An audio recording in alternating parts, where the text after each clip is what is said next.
My sister stopped beside my chair at our wedding reception and laid one hand on the carved wooden back as if she had every right to be there. It was the bride's chair, positioned beside my husband at the center of the head table, with my place card still sitting in front of it. Ethan looked at Jenna, then across the room at me. I had just returned from speaking to our planner near the ballroom doors. I saw his eyes move once toward the second video camera. Then he reached for my chair and pulled it out for my sister. For half a second, my mother smiled. Ethan looked up at Jenna. "Go ahead. Do what they told you." Jenna froze. Her hand tightened around the chair. Then she looked straight at Mom. Ethan rose from his seat and picked up the wireless microphone that had been left beside the head table after the toasts. His voice carried cleanly through the ballroom. "No, don't stop now. Take my wife's seat." My father shot to his feet so quickly that his chair scraped backward across the floor. Mom's smile disappeared. Conversation died first at the tables closest to us, then farther out as people noticed where everyone was looking. Within seconds, most of our 180 guests had turned toward the head table. I didn't rush forward. I didn't touch Jenna. I didn't demand my chair back. I watched my father's left hand close around the navy blue folder he had been carrying all evening, and I watched camera 2 remain pointed at me instead of my sister. That camera was the reason I stayed calm. Ethan lifted the microphone slightly. "What happens after you sit down?" Mom gave a laugh that was too quick and too bright. "Ethan, sweetheart. This was supposed to be a joke. Everyone is making far too much of it." "Then it should be easy to explain," I said. Jenna's face had lost all its color. She looked from Ethan to me, then back to Mom. Mom told me once I sat down. 12 days earlier. I had no idea a chair at my own wedding would become the last piece of a plan my parents had been building around me. Before I tell you how they got there, I hope you're doing well wherever you're listening from. Stay with me, because what was inside my father's blue folder mattered even more than that chair. And if you enjoy stories about families who finally have to face the consequences of what they've done, subscribe to the channel and keep listening. On Monday, April 6th, I was at my desk finishing a routine review when an email from a regional bank appeared in my personal inbox. Wedding week had not started yet, but it was close enough that my calendar already looked ridiculous. Ethan and I were getting married the following Saturday. I had vendor confirmations mixed between work meetings, final calls with our planner, and reminders to pick up things I had somehow managed to forget despite months of preparation. The email did not look dramatic. That was probably why it scared me as much as it did once I understood it. The subject line referred to updated guarantor financial information following a modification to Jenna Blake Home Staging and Rentals. Jenna was my younger sister. She had owned the company for about 4 years. 2 years earlier, when it was still a much smaller operation, I had agreed to a limited guarantee connected to its revolving credit line. It had been capped at $20,000. Tied to specific conditions, and formally released after those conditions were satisfied. I remembered every detail because I had insisted on every detail. I was not in the habit of signing open-ended obligations for relatives. At first, I assumed the bank system had simply pulled my old file. Banks keep records. Automated systems send notices to people who have not been involved in something for years. It was annoying, but not yet frightening. Then I logged into the secure portal. The original revolving line had been $80,000. The modified line showed $180,000. My name appeared under current limited guarantors. I stared at the screen long enough for it to dim. A few weeks earlier, Dad had asked me whether I would support an increase in Jenna's credit line. I had asked to see the numbers before giving him an answer. What he sent was not a complete financial package, but it was enough. Jenna's warehouse expenses had climbed. Inventory was tying up too much cash. Vendor balances were growing. The company did not need a larger line, nearly as badly as it needed to stop treating borrowed money like operating income. I had told Dad no. Then I had put it in writing. I opened my sent folder and found the email. I had written it after our conversation because I did not like important financial decisions living inside family memory. I'm not guaranteeing another loan. Fix the operating problem first. There was no ambiguity in it. I picked up my phone and called the bank before I called my parents. That decision mattered later. A representative verified my identity and confirmed that the business credit line had recently been modified. She could not discuss every detail with me until the correct department reviewed my request, but she confirmed enough to make my stomach tighten. According to their current records, I was listed as providing limited personal support for the modified facility. I didn't sign a new guarantee, I said. There was a pause on the line, followed by the careful tone people use when a routine conversation suddenly becomes something that needs documenting. She transferred me to someone in the commercial lending unit. I repeated myself. I explained that I had previously guaranteed a limited amount on the earlier facility, but that obligation had been released. I told them I had expressly declined to guarantee the new increase. The man on the phone stopped trying to solve the problem verbally. He told me to submit the dispute in writing and said they would preserve the closing records while they reviewed what had happened. I asked for copies of anything carrying my signature. By the time I hung up, the possibility of a clerical mistake had not disappeared, but it had become less comforting.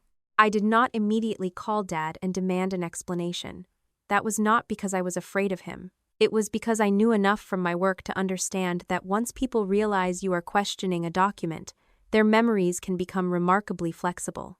I work in forensic accounting. Most of my job is far less glamorous than people imagine. I do not walk into rooms and announce that I have solved crimes. I spend a great deal of time comparing versions of the same event until something stops fitting. I saved the portal screenshots. I downloaded my old guarantee and its release documentation.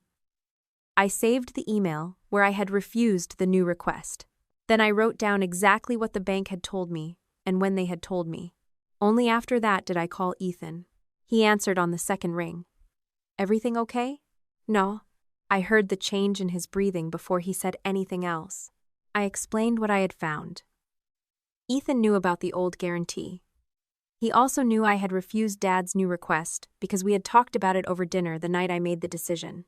Could the bank have rolled the old paperwork forward by mistake? He asked. Maybe. You don't sound like you think that's what happened. I don't know what happened yet. That was the truth. Ethan never asked whether I might have forgotten signing something.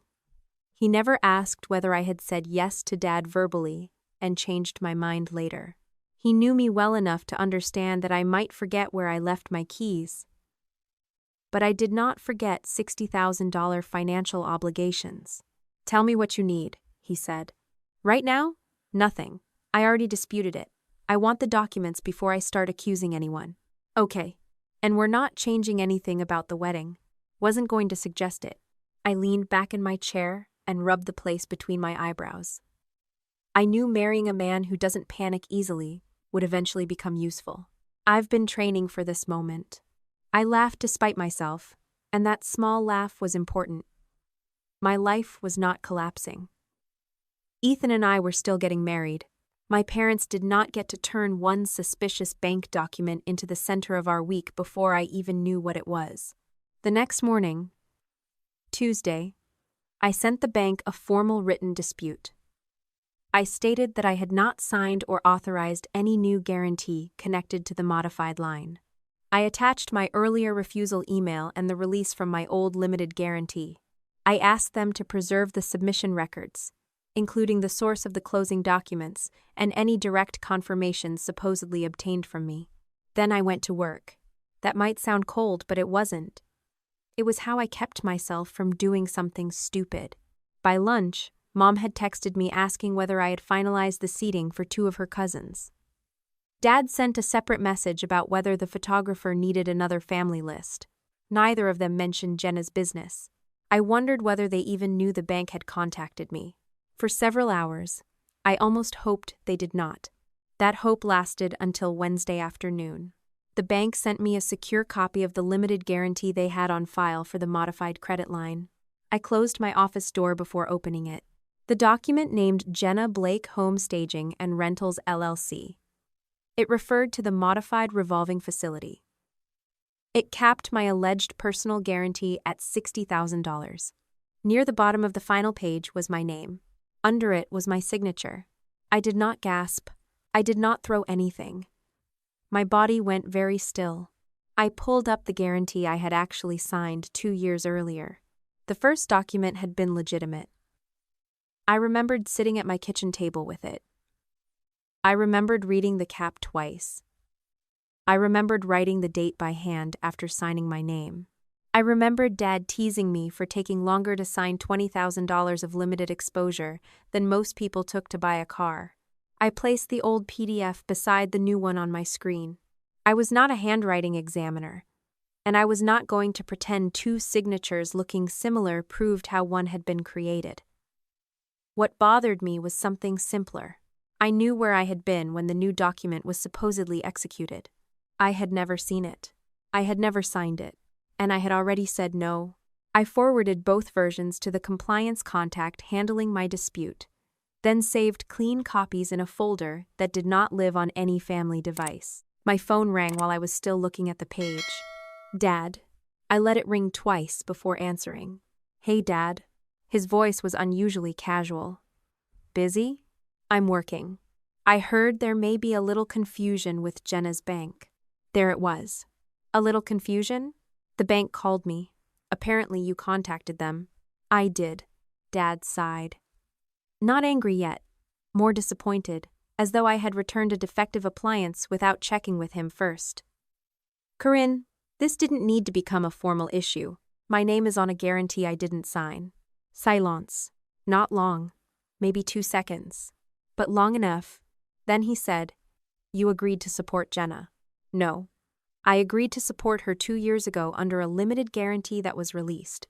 You asked me again this year. I said no. You said you didn't like the numbers.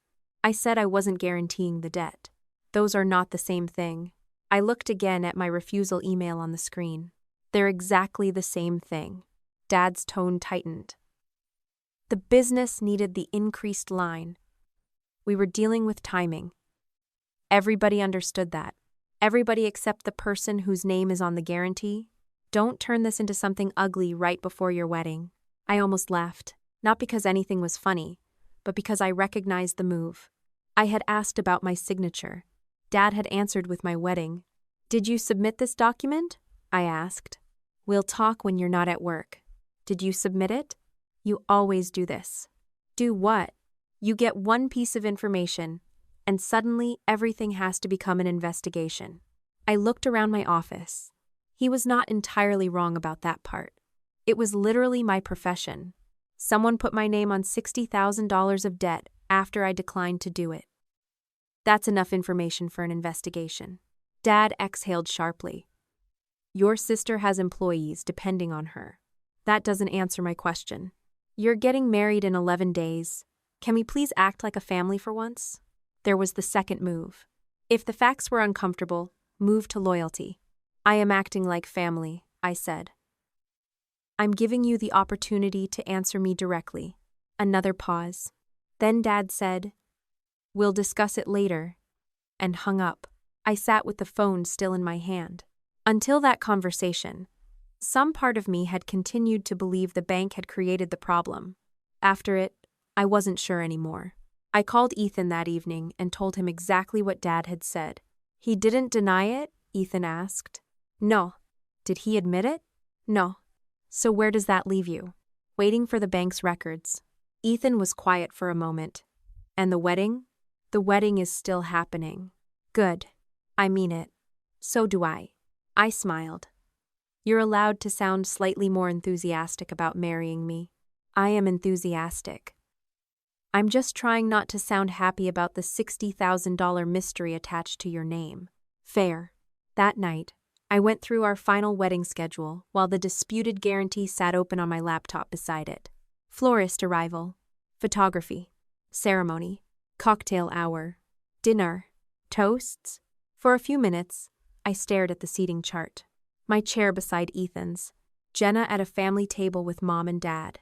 It looked completely ordinary. 12 days later, that chair would be empty for less than 3 minutes, and my mother would mistake those 3 minutes for an opportunity. But on Wednesday night, I knew none of that.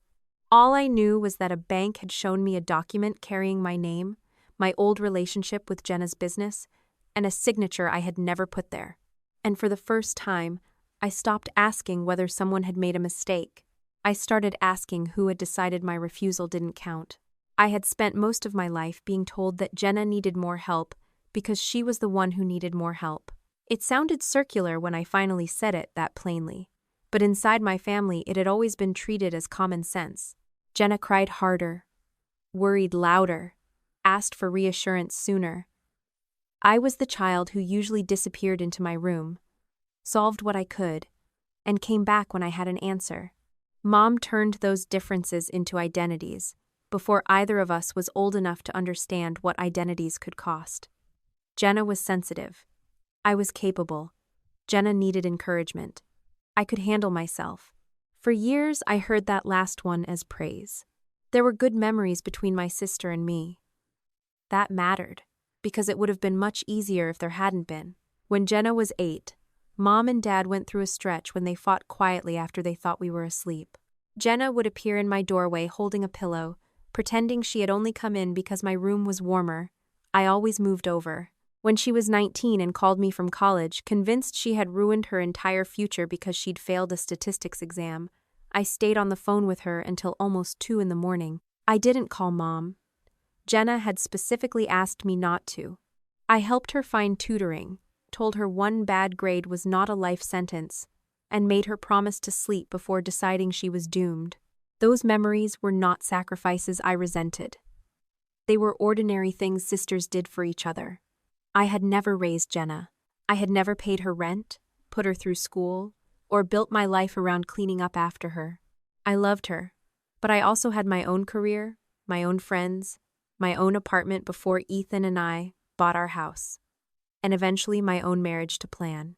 The problem was that my parents often looked at healthy independence and saw unused capacity. If I could handle myself, I could handle one more thing. If I had good credit, I could help somebody who didn't. If I understood contracts, I could look at one more document. If I didn't have children, my money was apparently more flexible than everyone else's. Nobody said those sentences all at once. Families rarely build entitlement that efficiently. It accumulates in smaller assumptions until one day someone uses your signature and acts surprised that you consider it yours. Jenna's business had not begun as a disaster. That was another fact I refused to rewrite, just because I knew how it eventually ended. She had a real eye for interiors. She could walk into an empty room and see how it needed to feel before she decided what it needed to contain.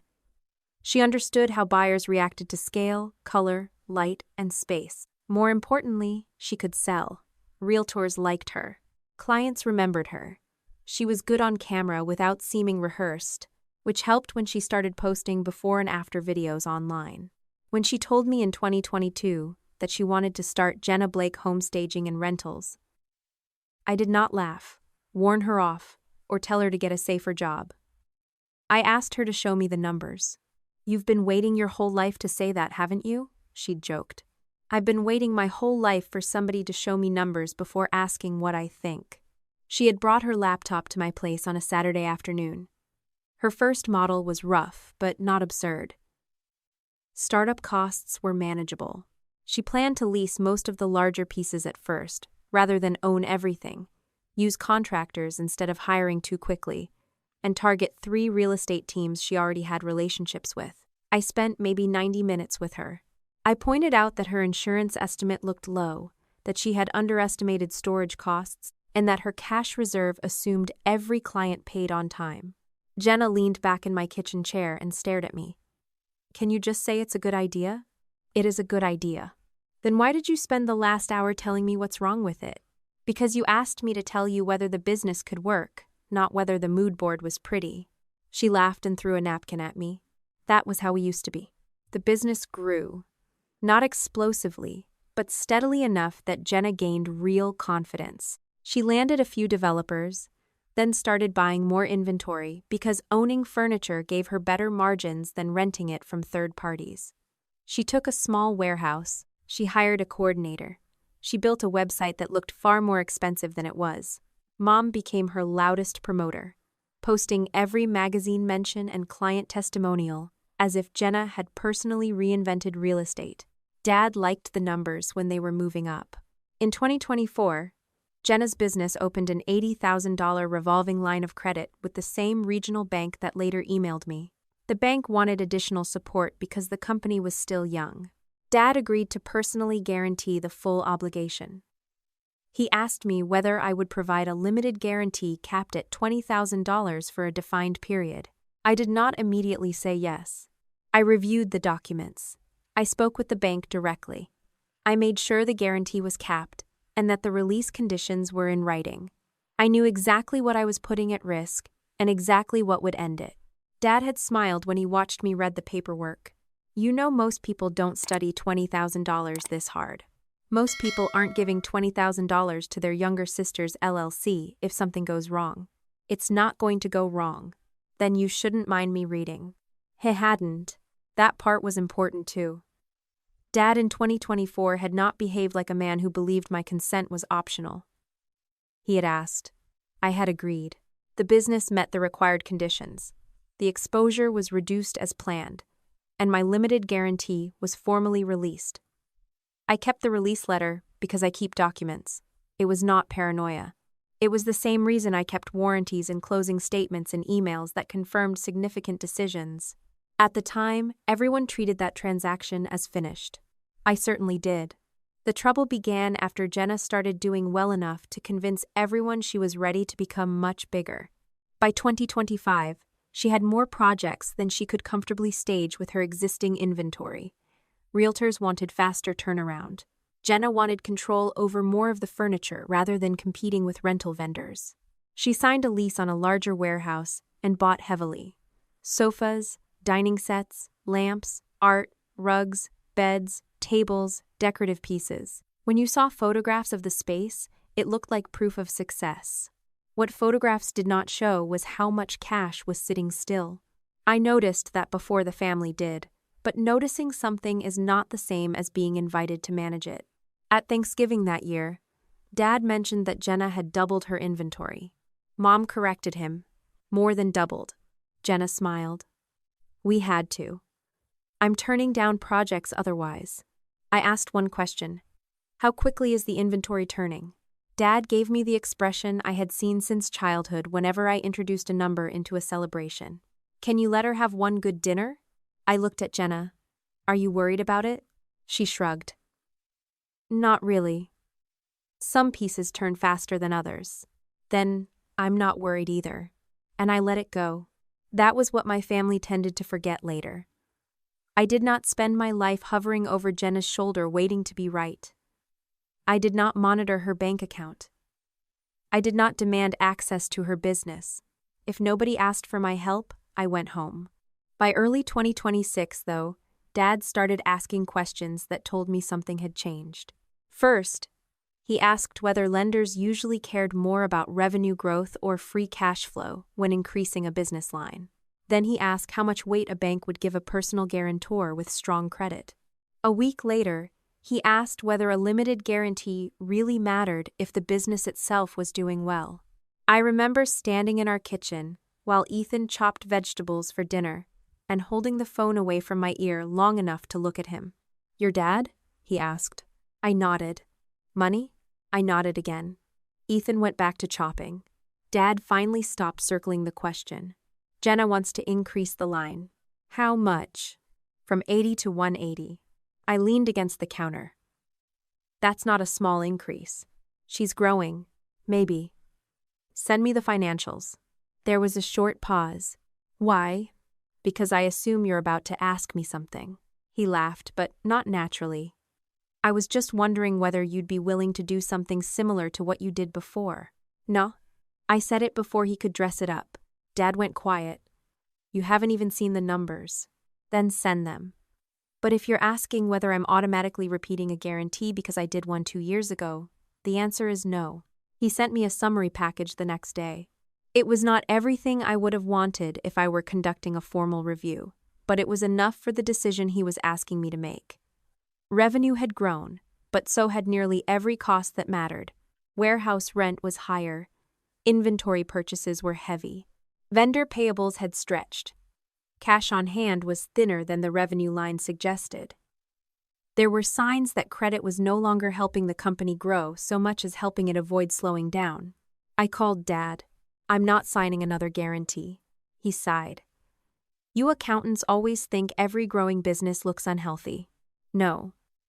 I think businesses that need $90,000 or $100,000 of additional revolving credit should know exactly why. Jenna has projects lined up. Then those projects should generate cash. They will. Then she needs working capital planning, not my signature." His tone changed. "She's your sister. I know. 20,000 didn't hurt you last time. This isn't 20,000. And that's not how risk works. I'm not asking you to pay anything. You're asking me to promise I will if the borrower doesn't." Dad hated when I reduced his language to the actual transaction. He tried again. "This could make a huge difference for her. Then restructure the inventory, renegotiate vendor terms, sublease warehouse space if she's overextended, or ask the bank for something the business can support without me. You haven't even seen the full picture. Then why would I guarantee it?" We ended the call without shouting. That was another thing I remembered clearly. There had been no family rupture, no threat, no emotional goodbye. I sent the email afterward because I wanted no ambiguity. "I'm not guaranteeing another loan. Fix the operating problem first." Dad never replied. At the time, I took silence for acceptance. After the bank sent me the 2026 guarantee, I pulled up that email again and compared the date with the rest of the documents. My refusal came before the line modification. That mattered. Whatever explanation my family eventually offered, they could not honestly say I had signed first and changed my mind afterward. On Thursday morning, the bank's compliance contact called to confirm they had received both the old 2024 guarantee and the new disputed one. "We're reviewing the submission history," she said. "Do you have a fresh electronic signature from me?" "I can't answer that conclusively until the file review is complete." "Do you have a recorded confirmation call with me?" "Not that I can see in the materials currently assigned to me." That answer made the back of my neck tighten. I looked at the two documents again after we hung up. The old one had my real signature. The new one had something that looked very much like it. I enlarged both PDFs on separate screens. There was a slight upward tail at the end of my last name that looked familiar. The first stroke of the C sat at an angle I had seen before. Even the spacing between my first and last name appeared similar. But I stopped myself before turning resemblance into proof. A forensic accountant should know better than anyone how dangerous it is to decide what evidence means before the evidence is complete. I did not know whether someone had copied an image, traced a signature, reused a scanned page, or done something else entirely. I knew one thing. It had not come from my hand in 2026. Late that afternoon, Jenna called me. I considered letting it go to voicemail. Then I answered. "What did you do?" she asked. "No, hello. What are you talking about?" The bank froze the rest of the increase. "I disputed a guarantee I didn't sign." "You signed it." "No, Jenna, I didn't." "That's not what Dad told me." I sat back in my chair. "What did Dad tell you?" "That you'd already agreed and now you're backing out because you don't like how we're using the line." "Did you see me sign anything?" "No, but why would he lie about that?" I could have given her several possible reasons by then. I didn't. Instead, I asked, "Did you see the guarantee?" A pause. I saw some of the package. Some. Dad handled most of the bank stuff. "You own the company." "I know I own the company." "Then why didn't you review the whole closing package?" "Because I was working." "Because Dad offered to help." "Because not everybody wants to spend an entire day reading forms." I ignored the insult. "Did you send anything to the bank with my name on it?" "No." The answer came fast enough that I believed she believed it. I was not ready to say I believed her. "Did you have access to the documents?" "What is this? An interrogation?" "It's a question." "Yes, Corinne. I had access to paperwork for my own company." "Did you alter anything carrying my name?" "No." "Did you authorize somebody else to?" "No." She was breathing harder now. Then her anger shifted. "You don't understand what you just did." "I understand what I did exactly. We have installations scheduled. I have vendors waiting. People depend on that line. Then you need to talk to whoever put my name on the paperwork. Dad said you were fine with it. I wasn't. You always do this. That phrase had apparently become family property. Do what? Act supportive until something gets real, and then suddenly you're the person with rules. I stared at the window across my office. I've always been the person with rules. You know what I mean. No, I don't.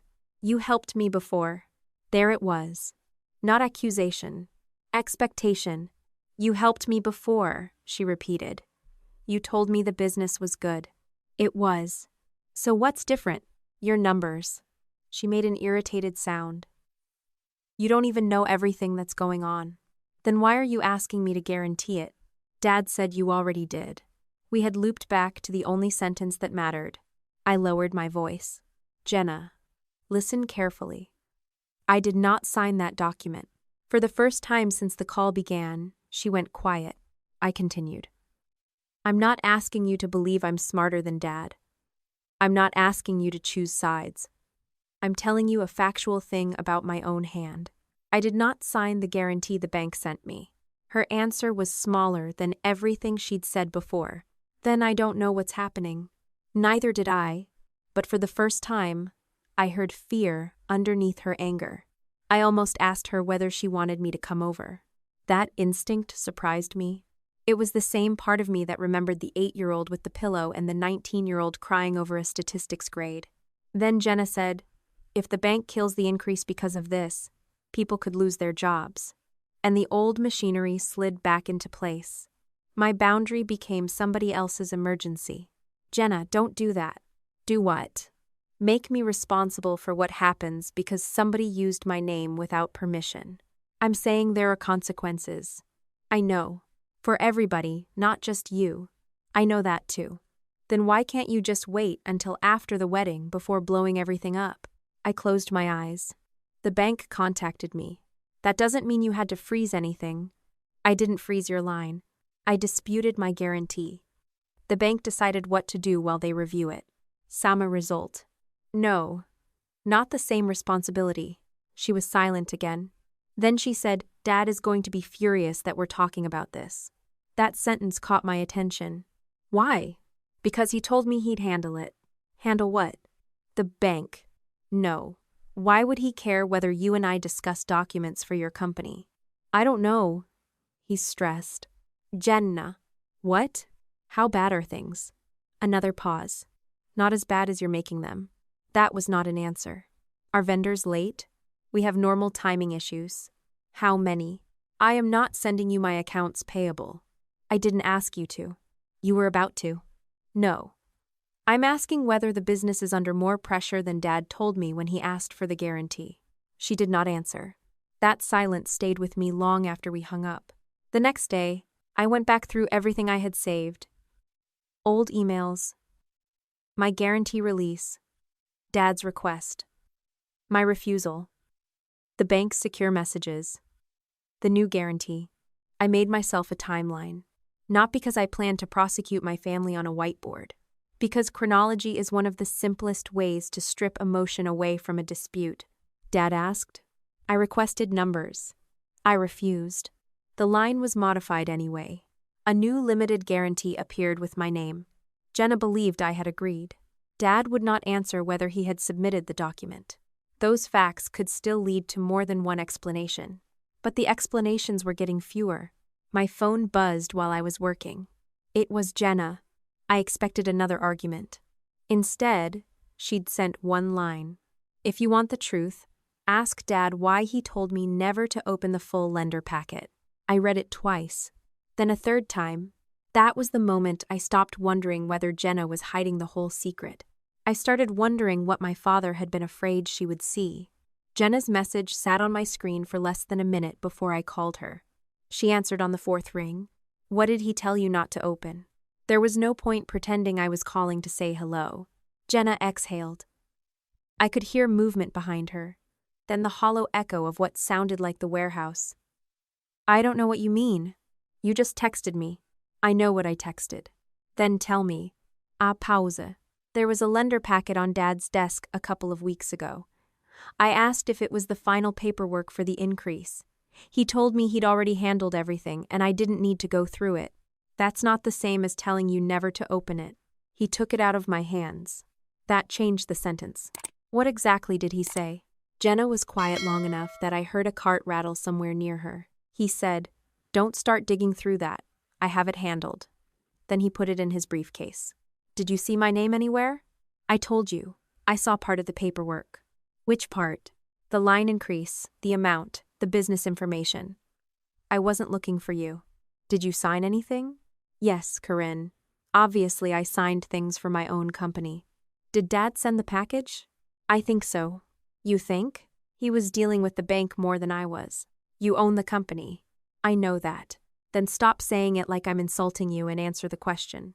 Her voice sharpened. "I was trying to run actual jobs while Dad dealt with financing. Some of us don't have time to sit in offices examining page numbers." I almost responded to the jab, then decided not to give it oxygen. "Did Dad have access to your email?" "No." "Your banking portal?" "Not mine. He communicated with the loan officer because he was guaranteeing the line." "Did he upload documents for you?" "Sometimes." "That was useful. Why didn't you tell me this yesterday?" "Because yesterday I thought you were lying." The answer came out so simply that it hurt more than if she had tried to soften it. "And today?" "Today I don't know." I leaned back in my chair. "That's progress. Don't be smug." "I'm not." "You sound smug." "I sound tired." "Well, imagine how I feel." The bank stopped the rest of the increase.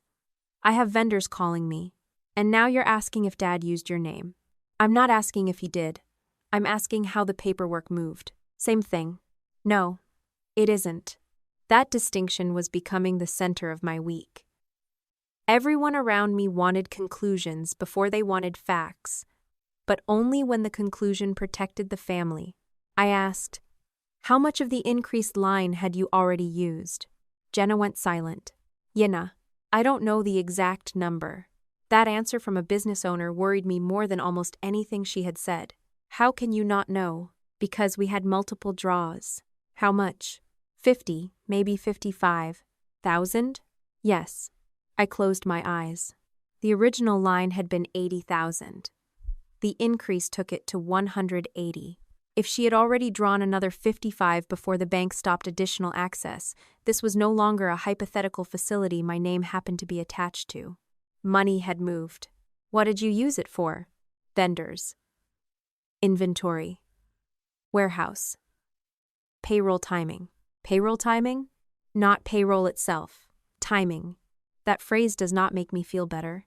I am not asking you to feel better. No. You're asking me to accept exposure on a business where the owner can't tell me her current line balance. I didn't ask you to guarantee it. Then who did? She didn't answer. I lowered my voice. That's the question you should be asking too. I have to go. Jenna. What? If Dad tells you I caused the bank to stop the increase, remember what actually happened. I told them I didn't sign a guarantee. The bank made its own decision after that. You knew what they would do. No, I didn't. But you knew something might happen. Yes. That is what happens when a lender learns one of its documents may not be valid. You always have an answer. No. Right now, I have about 6 questions.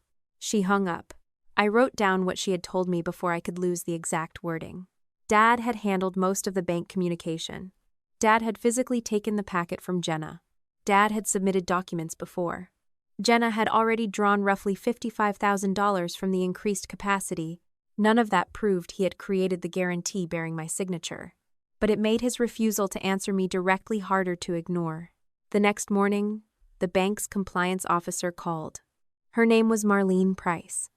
She was careful in a way I appreciated. She never said fraud when irregularity would do.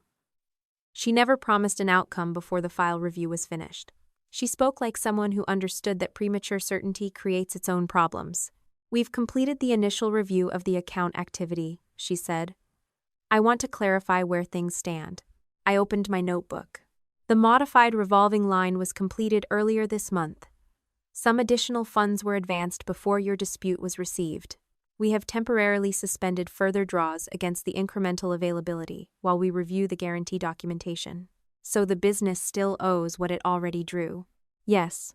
And the existing debt doesn't disappear because I disputed my guarantee. That's correct. It was an obvious point, but I wanted it stated clearly. My parents would eventually accuse me of freezing Jenna's money, as if I had called the bank and seized her account personally. That was not what had happened. What do you need from me? We have your written statement, the 2024 guarantee, its release documentation, and your email declining the new request. I'd like to schedule a formal document review with you on Monday, April 20th, the Monday after my wedding. I looked at my calendar. Fine. You should also avoid signing any reaffirmation, ratification, replacement guarantee, or related confirmation until this review is complete. My pen stopped. Why are you telling me that specifically? It is standard advice when the validity of a guarantee is disputed. Standard did not mean irrelevant. Has anyone asked the bank whether I can sign a replacement? I can't discuss communications with other parties beyond what directly concerns your dispute. Fair. Do you have a new electronic signature from me? We are still reviewing the submission records. A call? Nothing I can confirm for you yet. Did the closing package come directly from me? Another pause. What I can tell you at this stage is that the package was handled through the business closing channel. Not my email. Not my portal. Not my phone. The business channel. I wrote the phrase down. When will you know more? Before or during Monday's review, ideally. If we need more time, I'll tell you that rather than guessing. Thank you. And Miss Blake? Yes? If anyone sends you documents asking you to resolve the matter privately, preserve them. I will. After the call, I sat looking at the date on my calendar. April 20th, 2 days after I married Ethan. I should have felt angry that my family had managed to place a bank compliance meeting directly behind my honeymoon calendar. Instead, I felt something colder. The meeting gave them a deadline too. I did not yet know what they planned to do with it. Ethan came home that evening carrying Thai food and the expression he wore when he knew I had been working too long. You forgot dinner existed, didn't you? I remembered around 4. That does not count. He put the bags on the kitchen counter, while I moved my laptop away from the plates. I had already told him about Jenna's message, but not Marlene's call. The bank froze further draws from the increase, I said. He stopped unpacking containers. Because of your dispute? While they review it, they'd already advanced about $55,000. How much are you supposedly guaranteeing? 60. He stared at me. Exactly. And Monday? Formal review. The Monday after the wedding. Yes, of course it is. I smiled despite myself. Apparently the universe respects scheduling efficiency. He sat across from me. Do your parents know about Monday? I don't know yet. They'll know the line is frozen. Yes. What happens if the bank decides the guarantee isn't valid? They deal with the actual borrower and actual guarantors.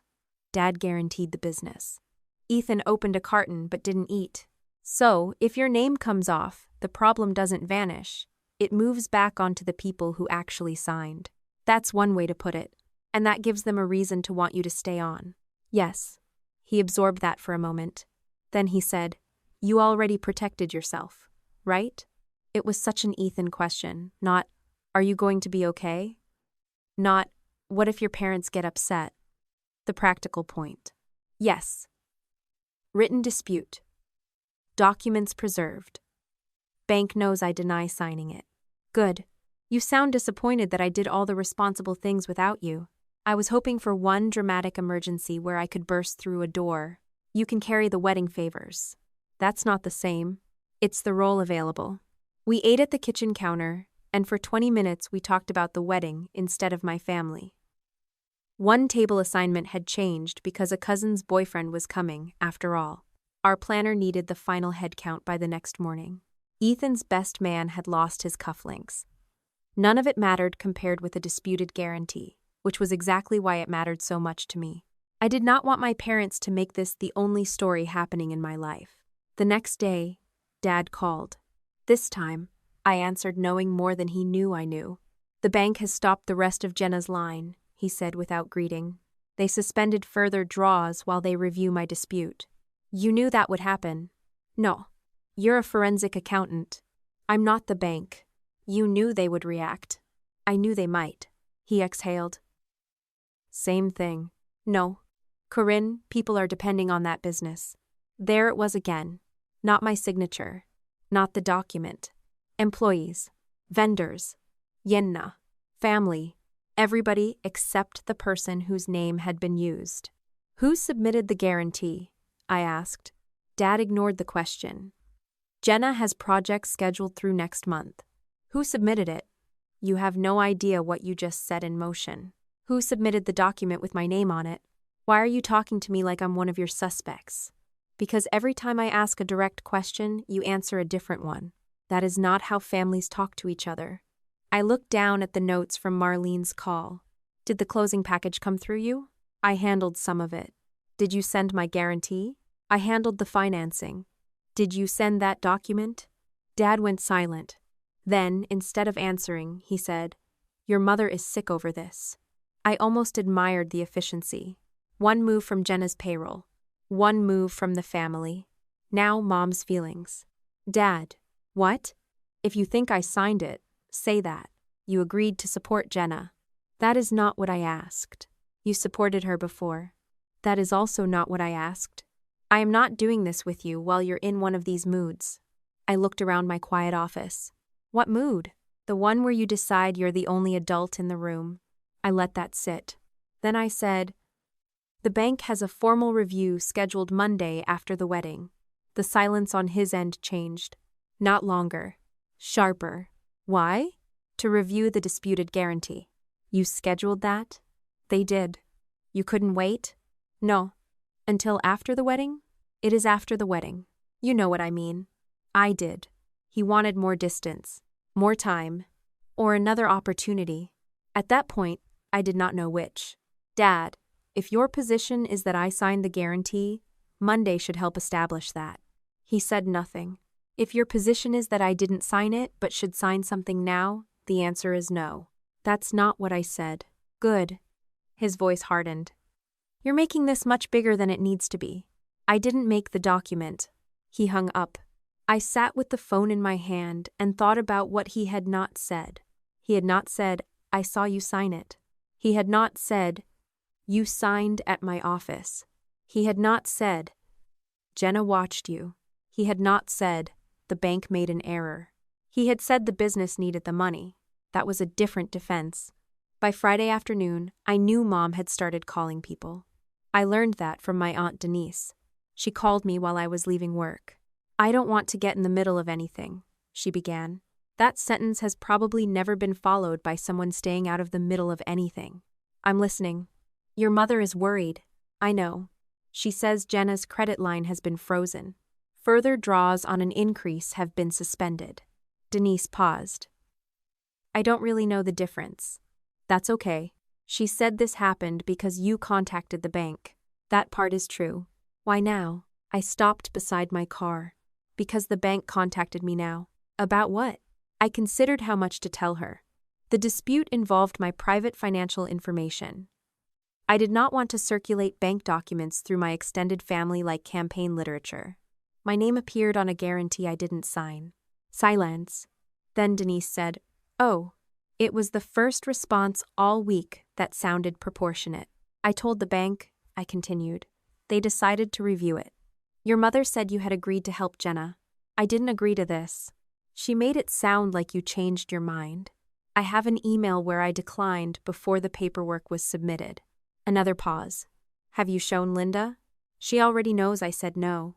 Denise lowered her voice. Then why is she telling people you backed out?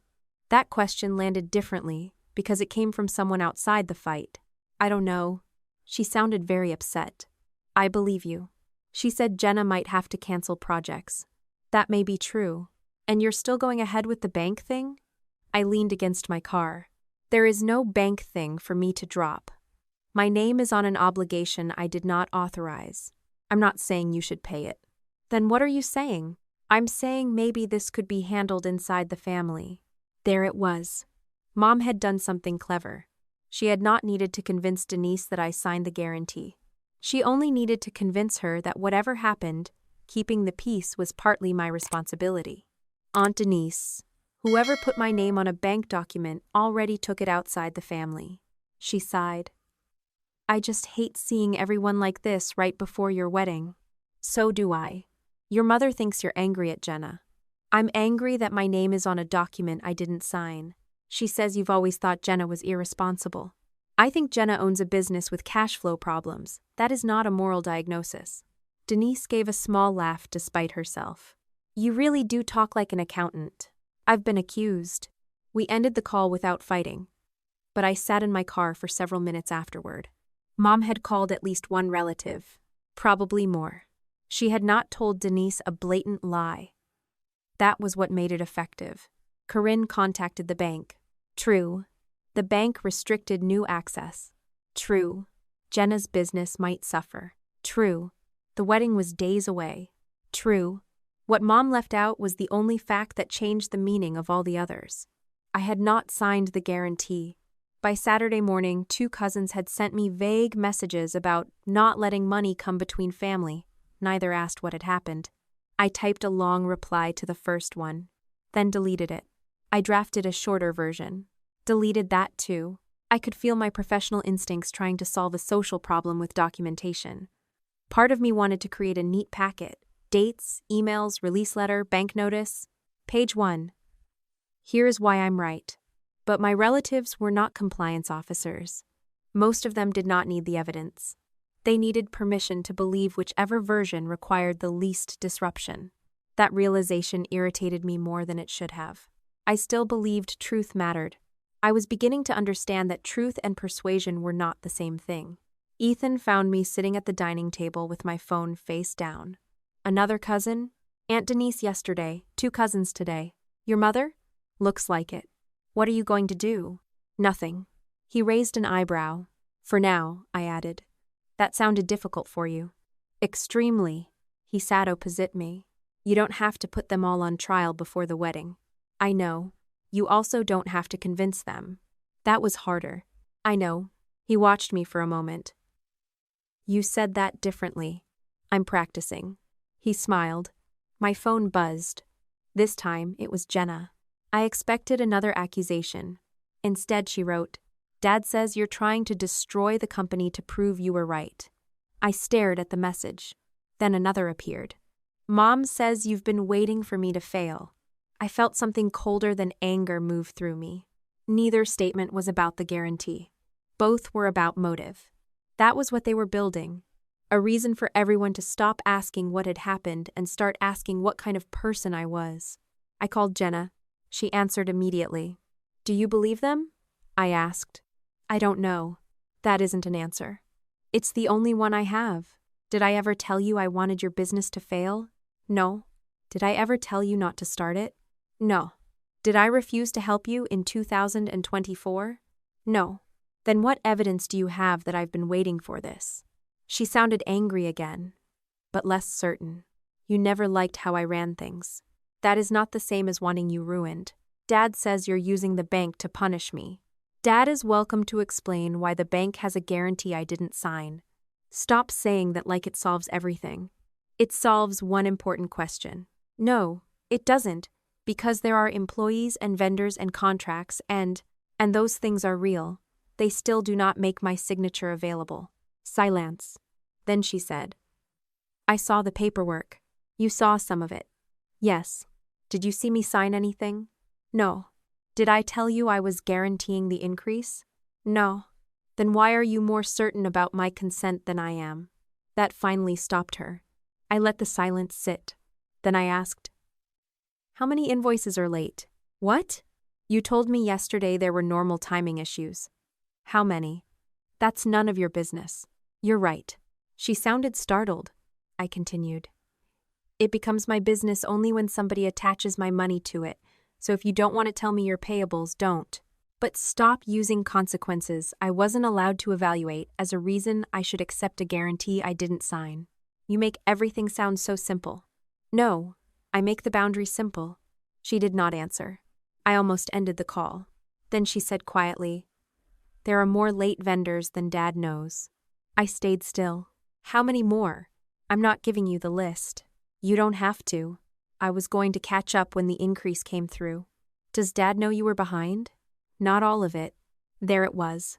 A secret. Not necessarily the one I was looking for, but enough to explain why Jenna had been evasive around paperwork. Is that why you were looking through his office? She hesitated. Yes. What were you trying to find? Vendor statements. I thought he had copies because he was helping with the bank package. And you found the lender packet. Part of it. Did you alter my guarantee? No. Did you ask anyone to put my name on it? No. Did you know Dad was telling the bank I had agreed? I knew he said you were supporting the increase. That's different. I know that now. It was the first concession she had made all week. I didn't reward it with reassurance. Jenna, whatever happens with your business, you need to get control of your own financial information. I know. No. I mean really know. Not Dad knows. Not Mom says it's fine. You.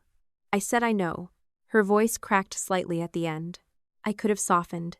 Instead, I stayed honest. You own it. You need to know what you're signing and what you're borrowing. I don't need a lecture. Then don't treat it like one. We hung up shortly afterward. For the first time, I believed Jenna probably had not been the person who created the guarantee. That did not make her innocent. She had hidden unpaid invoices. She had allowed Dad to handle financing she should have understood.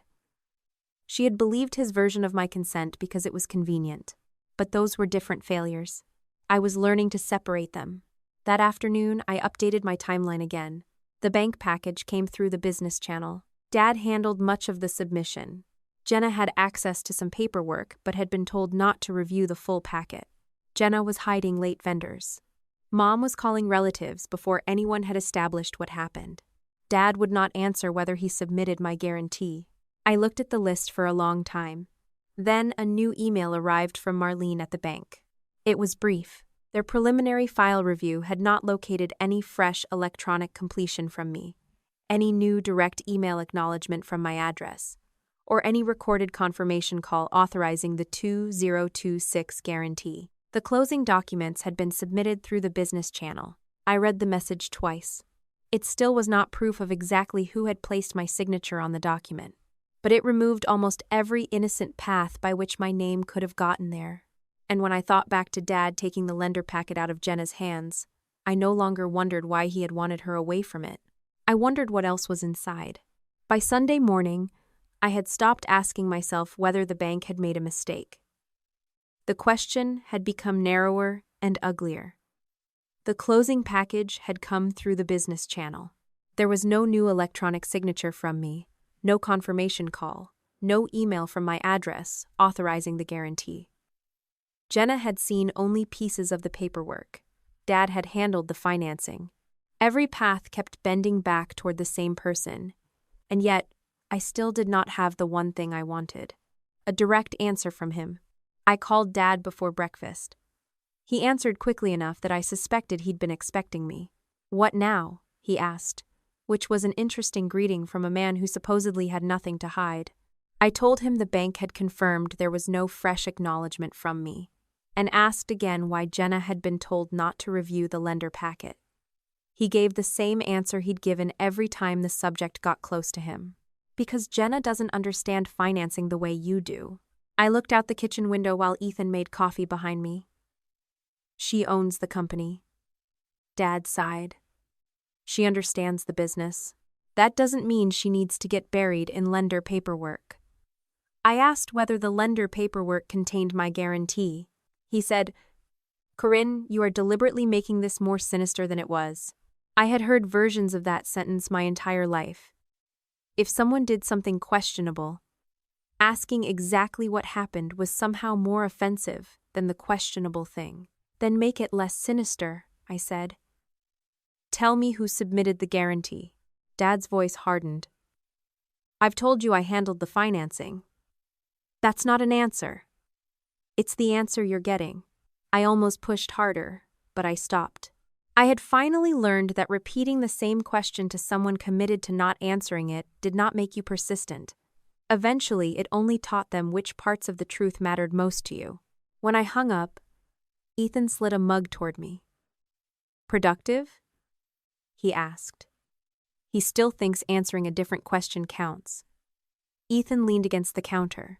Do you think he did it? I took a drink before answering. I think the number of explanations where he didn't is getting smaller. That was as far as I was willing to go without evidence. I had spent enough years watching people decide what they wanted a document to mean before they had finished reading it. I wasn't going to become one of them just because the document involved my father. Jenna called me later that afternoon, and for once she wasn't yelling before I finished saying hello. I need to tell you something, she said. Her voice sounded flat, exhausted rather than angry. She asked if I could meet her somewhere away from Mom and Dad. We ended up at a coffee shop halfway between my house and her warehouse. Jenna was already there when I arrived, sitting at a back table with her sunglasses beside her cup and her phone turned face down. She looked younger than 28 in that moment. Not because she looked innocent, but because she looked like someone who had finally discovered adults could lie to her too. She waited until I sat down before speaking. I didn't forge your signature. I haven't said you did. You've thought it. I didn't insult her by denying it. You had access to the paperwork. You were hiding invoices. You were angry at me. I considered it. Her mouth tightened, but she nodded. Fair. That single word surprised me more than an argument would have. Jenna wrapped both hands around her coffee. The invoices are worse than I told you. I stayed quiet.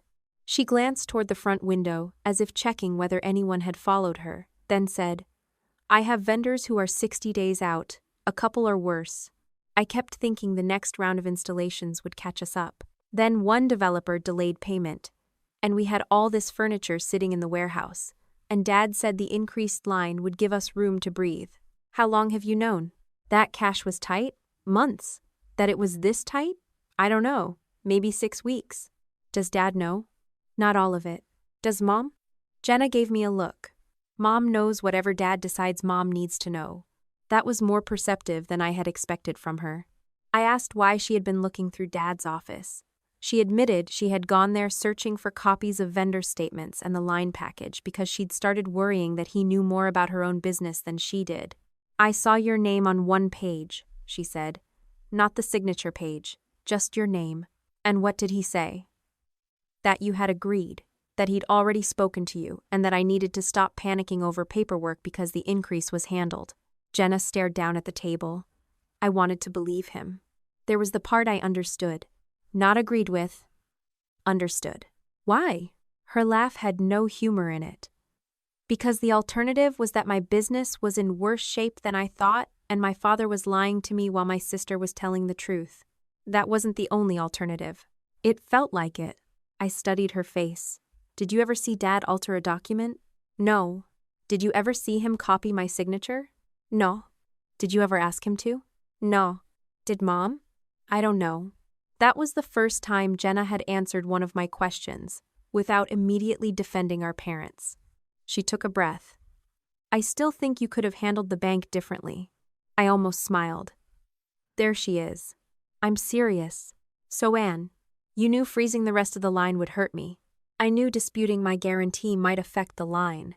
That sounds like the same thing. It isn't. She rolled her eyes, but less aggressively than before. Jenna, I am not asking you to apologize for being scared about your company. I am asking you to stop making your fear the reason I should accept liability I didn't agree to. She looked at me for a long moment. Do you know how easy you make everything sound? No, I make this one boundary sound simple because it is. What if the company closes? I'll be sorry. That's it? What do you want me to say? I don't know. Something that sounds like you care. The answer came faster than I expected. I care about you.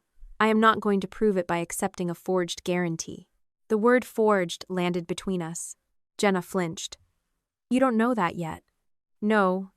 I know I didn't sign it. I'm letting the bank determine the rest. She nodded slowly. For a few seconds, I saw the sister who used to crawl into my bed with a pillow and insist she wasn't scared.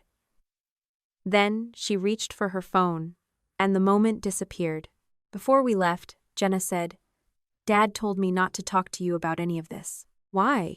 He said you'd use whatever I said against him. Did he explain what I could possibly use? No. I stood. That should bother you. It does. It wasn't reconciliation. It wasn't even trust.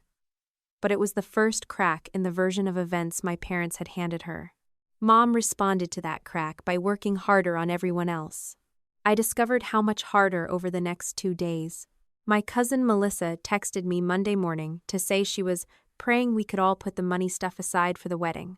Uncle Ray left me a voicemail asking whether Ethan knew how tense things were getting.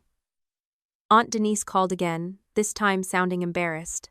Your mother is saying you threatened to destroy Jenna's company if she didn't show you all her books.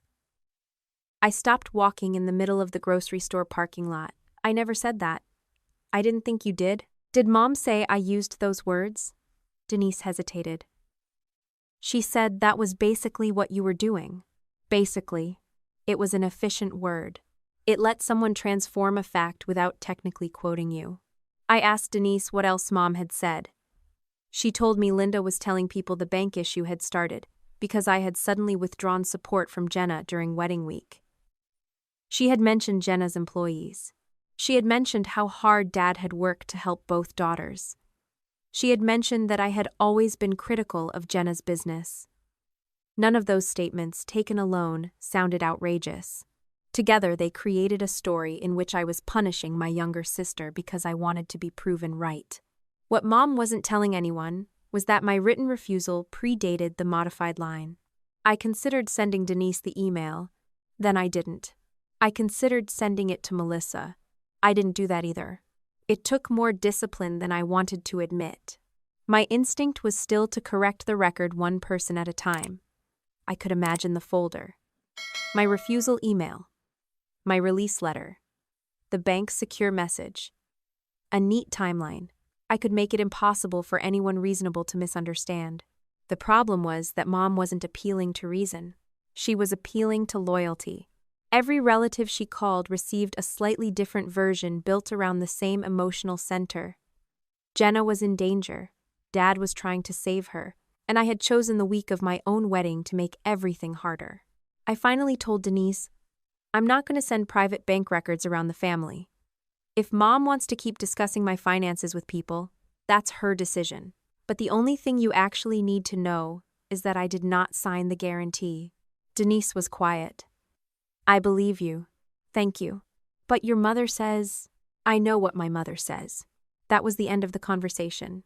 It also became the point where I stopped trying to canvass my relatives like they were jurors.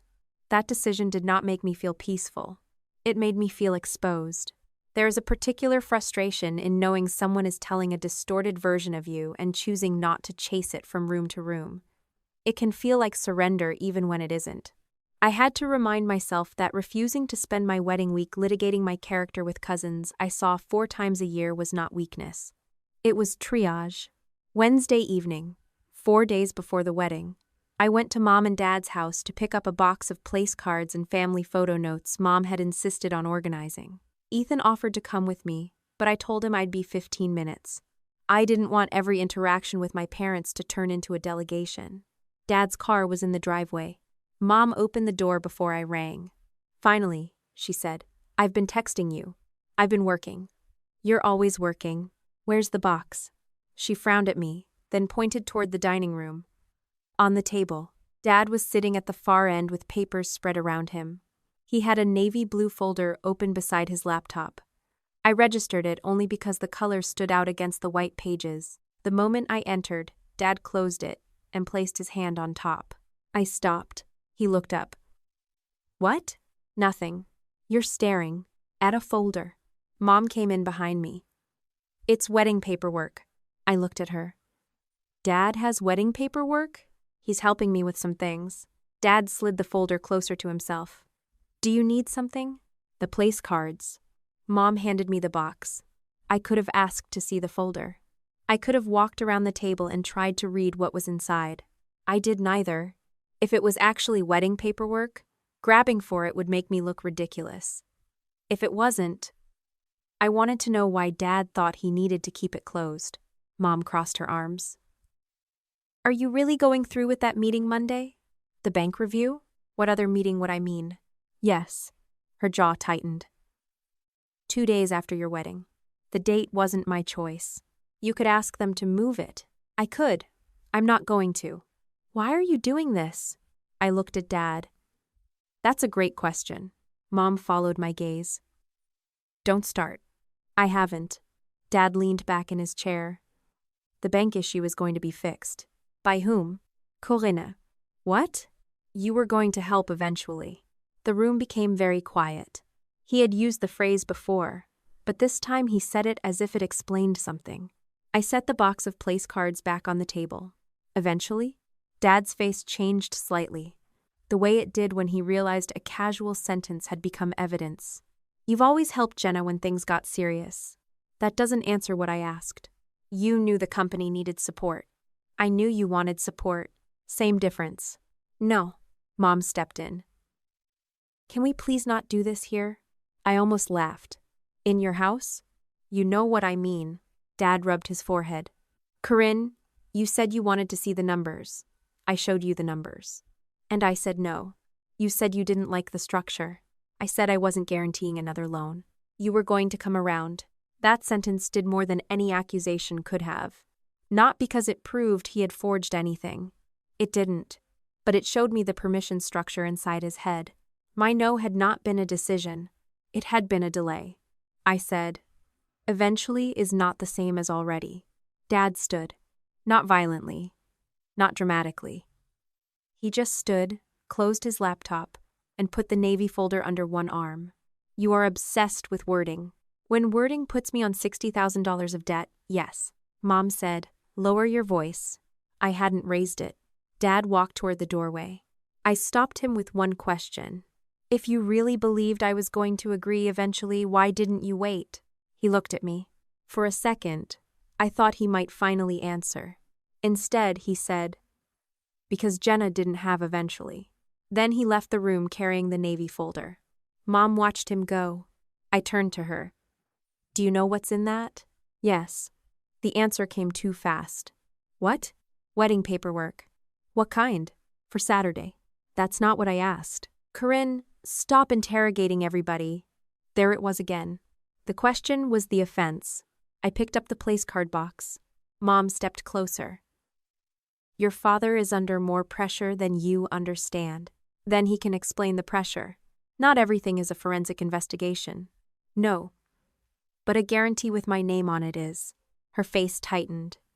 You sound very proud of yourself. For what? For being able to stand there with your perfect job and your perfect credit and tell everybody else how they should have handled things. I stared at her. That was closer to the truth than most of what she'd said all week. Not the part about me being perfect. The resentment behind it. You think because I can afford to help, I should. I think family helps family. I did help Jenna. Once. The word hit me harder than I expected. Not because it was cruel. Because it clarified the accounting Mom had been keeping all along. One favor never stayed completed. One boundary never remained settled. There was always another emergency large enough to reopen it. I have to go, I said. Mom's expression shifted. That's it? What do you want? I want you to stop treating your father like a criminal before your wedding. I haven't called him a criminal. You don't have to. It's written all over your face. That was almost funny considering how much energy she had spent telling everyone else what was supposedly written across my motives. I left without answering. Driving home, I thought about Dad's sentence. Because Jenna didn't have eventually. It was not an admission. It was worse in a different way. It told me that if he had crossed a line, he had already decided why crossing it was justified. When I got home, Ethan was in the living room assembling the final welcome bags. He looked up when I walked in with the box. That took longer than 15 minutes. Dad has a folder. He held up a ribbon. A folder. A navy blue folder. Should I be frightened of folders now? Not yet. I told him about Dad saying I was going to help eventually. Ethan stopped joking. What do you think he meant? I think he meant exactly what he said. That you would have changed your mind? Yes. Would you? No. Then that's a problem. Yes. He set the ribbon down. What's in the folder? Mom says wedding paperwork. You believe her? I believe she wanted me to. That was all I could honestly say. I did not know what was inside. I did not know whether it had anything to do with the bank. I did not know why Dad had carried it out of the room the moment I started asking questions. But I remembered it. Later, that mattered. The next morning, an email from Marlene was waiting for me before I left for work. The bank had completed another stage of its preliminary document review. She reiterated that the 2026 guarantee package had come through the business closing channel. They still had no record of any new direct electronic completion by me, no current confirmation from my email, and no recorded authorization call. She added one sentence at the end. Their team was now reviewing the source documents and submission history associated with the guarantee itself. I sat at the edge of the bed reading that line while Ethan searched the closet for a tie he swore he had put there. Nothing in the email proved my father had created the document. Nothing proved Jenna had known. Nothing told me what Mom understood. But almost every innocent explanation had fallen away. The bank had not heard yes from me. Jenna had not heard yes from me. Dad was the only person telling everyone I had said yes.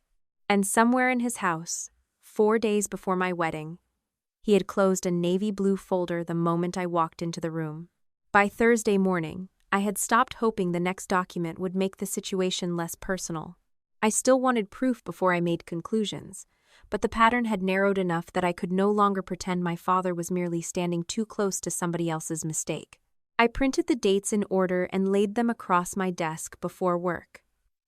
Dad's request for support, the financial summary he'd sent me, my written refusal, the date the credit line had been modified, the disputed guarantee, the bank's confirmation that no fresh authorization had come directly from me, and the submission trail that ran back through the business channel. The timeline did not tell me exactly how my signature had gotten onto the page. It did tell me when it had happened. After I said no, I called Dad and asked where he was. At Jenna's warehouse. I need 20 minutes. For what? The bank. He sighed. Corinne, I have things to do. So do I. There was a pause. Then he said, Fine. I drove to the warehouse during my lunch break. It sat in an industrial strip on the north side of Columbus, behind a row of commercial units that all looked more successful from the road than they did up close. Jenna's company occupied the largest space in the building. Through the open loading area, I could see rows of sofas wrapped in plastic, dining chairs stacked against one wall, rolled rugs, lamps, side tables, artwork, and decorative pieces waiting for their next installation. It was a lot of inventory. That was exactly the problem. Dad was in the small office at the back, sitting behind a desk that technically belonged to Jenna. There were spreadsheets open on one monitor and a legal pad beside his hand. He looked tired, not guilty, not sinister, tired. That complicated things more than I wanted it to. You said 20 minutes, he said. I'll try. He closed the spreadsheet. I sat across from him. Did you submit a guarantee with my name on it after I told you I wouldn't guarantee the increase? Dad leaned back. You're still doing this? Yes. I've already told you I handled the financing. That's not what I asked. Because you keep framing the question in a way that assumes wrongdoing. Then correct the assumption. He looked toward the warehouse floor through the office window. Your old guarantee was already part of the bank relationship. It had been released. You had already passed their review. They knew who you were. They knew your financial position.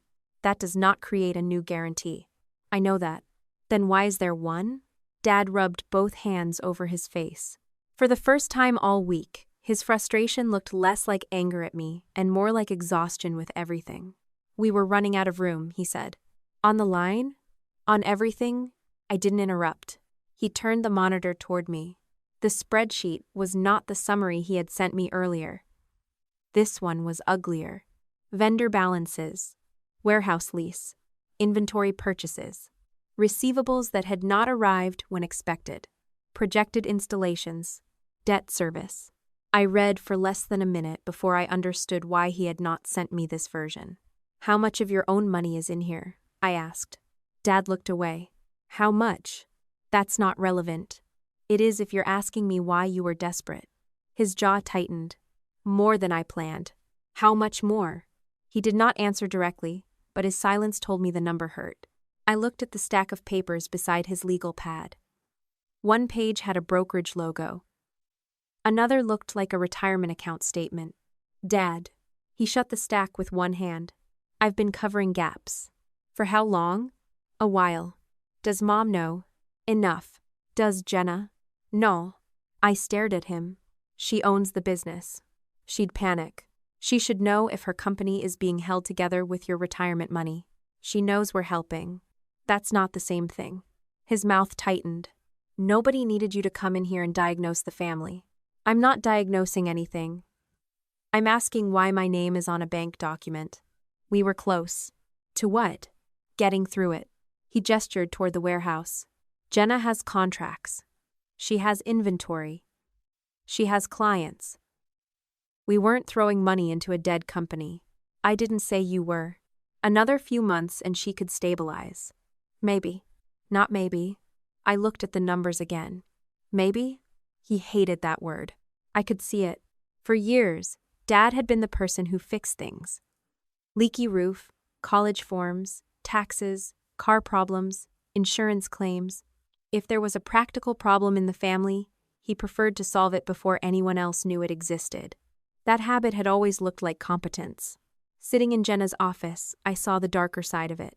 He had started believing that if he could solve a problem, he had the right to decide who would participate in the solution. I thought I could fix it before you ever had to know, he said. The sentence stopped me. There was no triumph in his voice, no manipulation that I could hear. Just a man in his 60s staring at numbers he had lost control of. For a moment, I understood him in a way I had not expected. He was afraid. Afraid Jenna would lose the business. Afraid Mom would find out how much he had put at risk. Afraid the retirement he had spent decades building might shrink because he had kept saying yes after the business had started saying no. And because I understood that fear, there was a moment when I wanted to make it disappear. That was the dangerous part. I could afford to help more than Jenna could. My credit was strong. My income was stable. If the only question had been whether I was capable of taking on some risk, the answer was yes. But capability was not consent. I looked at him. Did you think about calling me again? I already knew what you'd say. Then you knew I hadn't agreed. Dad's expression changed. Slightly. Enough. He looked back at the spreadsheet. You were going to help eventually. I felt the brief sympathy I'd had for him pull tight. Dad, you always do when things become serious. That's not consent. Don't turn this into one of your work cases. I'm not. You are. No. At work, I get paid to follow documents. Here, I'm doing it for free because my name is on one. He leaned forward. You can still fix this. That was the moment everything inside me settled. Not because he had confessed. He hadn't. Not because I knew exactly what he'd done to the file. I didn't. But because he had been given a chance to tell me he was sorry my consent had been overridden, and instead he had asked me to complete the override myself. Fix what? I asked. The bank situation. By doing what? By confirming support. No. You haven't even heard what I'm suggesting. I don't need to. Corinne. No. His face hardened. Your sister could lose everything. That doesn't create my signature. You have the ability to stop this. I have the ability to assume risk. Those aren't the same thing. You always have to make a moral point. This isn't a moral point. It's my money. It's a limited guarantee. Then you sign another one. I'm already personally guaranteeing the company. Exactly. His eyes narrowed. That was low. No. That's the risk you actually agreed to. The office went silent. Outside the window, 2 workers rolled a wrapped sofa toward a truck. The normal movement of the warehouse made the argument feel stranger. Everything looked functional. Employees were working. Inventory was moving. That was why failing businesses could be dangerous. They often still looked alive. Dad stood. We're done. I stayed seated. One question. He didn't answer.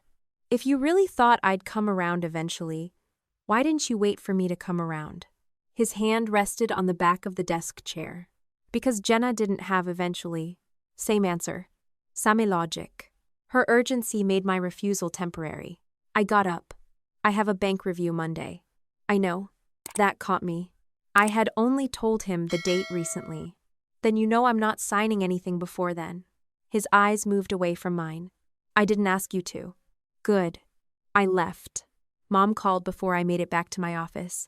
What did you say to your father? Hello to you too. He's furious. Then you should probably ask him. I am asking you. I asked him about the guarantee. You went to Jenna's warehouse? Yes. 3 days before your wedding? The bank problem doesn't disappear because I'm getting married. Mom made a frustrated sound. I cannot believe you're doing this now. Again, I didn't choose the timing. You keep saying that like, you have no control. I control whether I sign something. That's the part I'm exercising. She went quiet. Then, unexpectedly, her tone softened. I shouldn't have let this get anywhere near your wedding. I stopped walking. It was the closest thing to an apology I had heard from either of them. For 1 second, I let myself hope. Then Mom continued. But if you hadn't pushed your father this far with the bank, none of this would be happening now. There it was. The apology lasted less than 1 sentence. Mom, what? You didn't apologize. I just said I was sorry.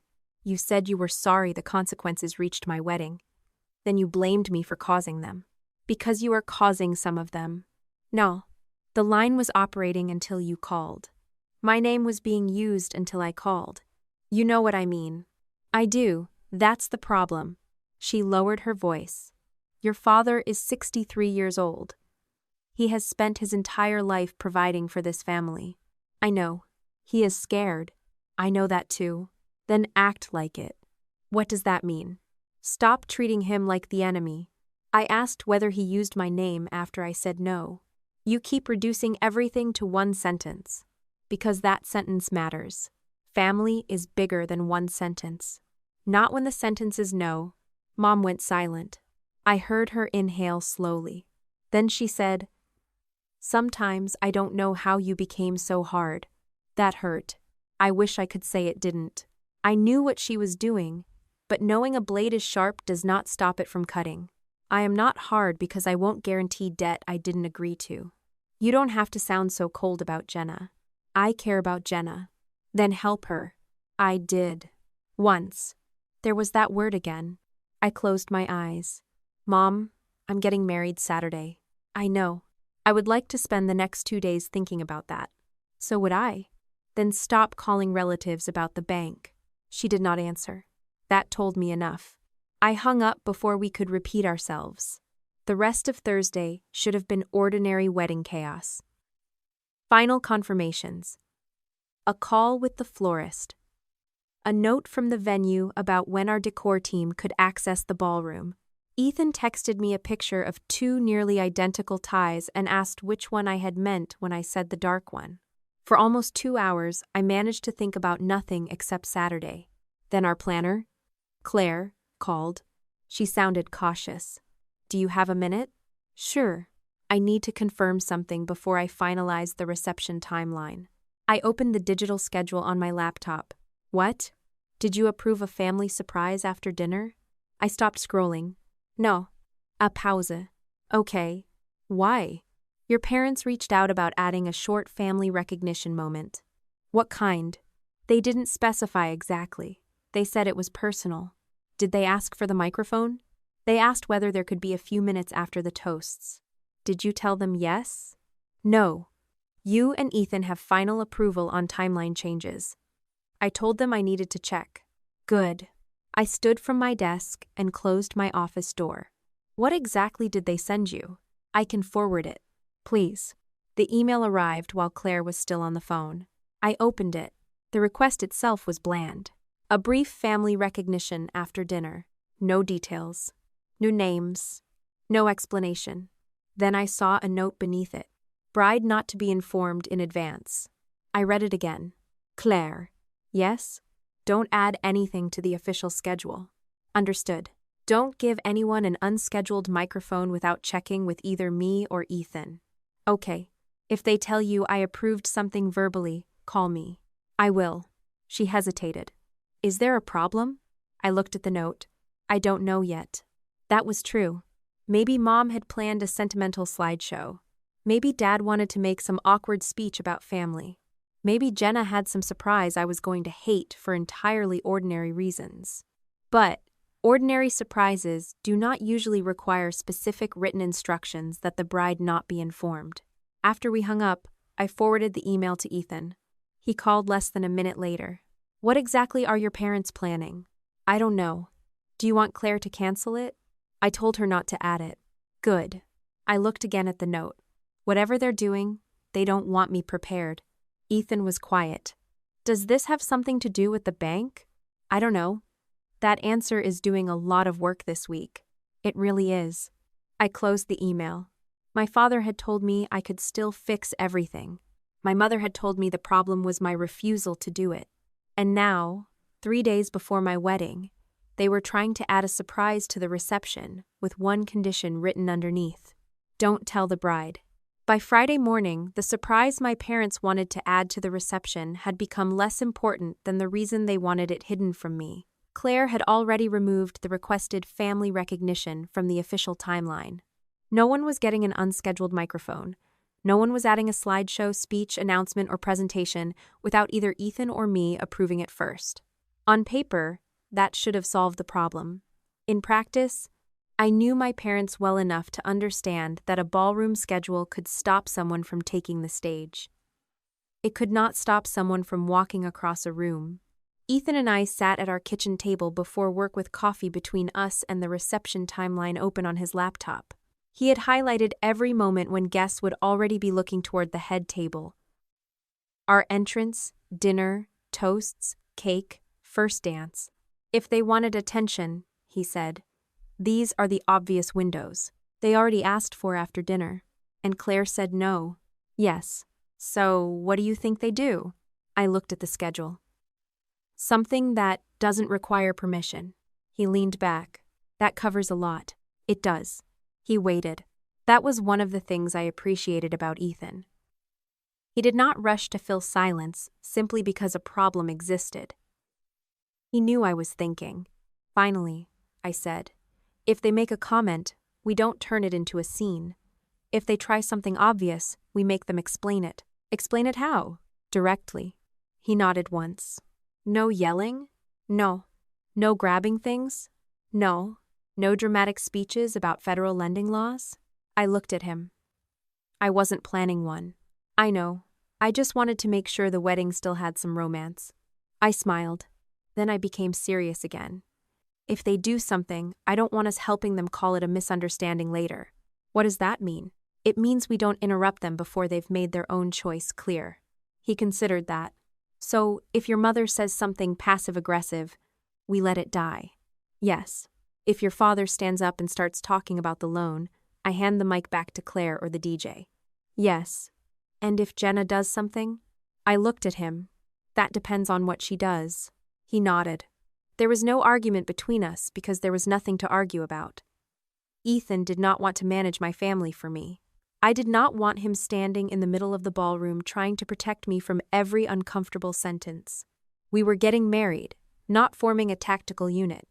But we also were not going to walk blindly into something after my parents had literally written bride not to be informed in advance. I closed the laptop. One question, Ethan said. What? If they back down? We let them. Even if we know they planned something? Yes. He nodded again. That mattered. I was not interested in provoking them into proving what kind of people they were. If Mom and Dad had second thoughts and decided to behave like normal parents at their daughter's wedding, I was perfectly willing to let Saturday be boring. At lunch, Jenna called. Her tone was different from the last time we had spoken. Less angry, more cautious. Are you really making Dad wait until Monday? She asked. I stopped typing. Wait for what? The bank. The formal review is Monday. I know. Then why are you asking? She hesitated. He said Sunday was supposed to settle this. I sat very still. Settle what? Nothing. You just said Sunday was supposed to settle this. I meant he thought you'd all talk Sunday. About the guarantee? Corinne, forget it. No. She sighed. I don't know exactly what he meant. That's becoming a common problem. I'm not doing this with you. You called me. I called because I'm trying to figure out whether this whole thing is still going to be happening after your wedding. What whole thing? The bank. The line. Dad. Everything. My review is Monday.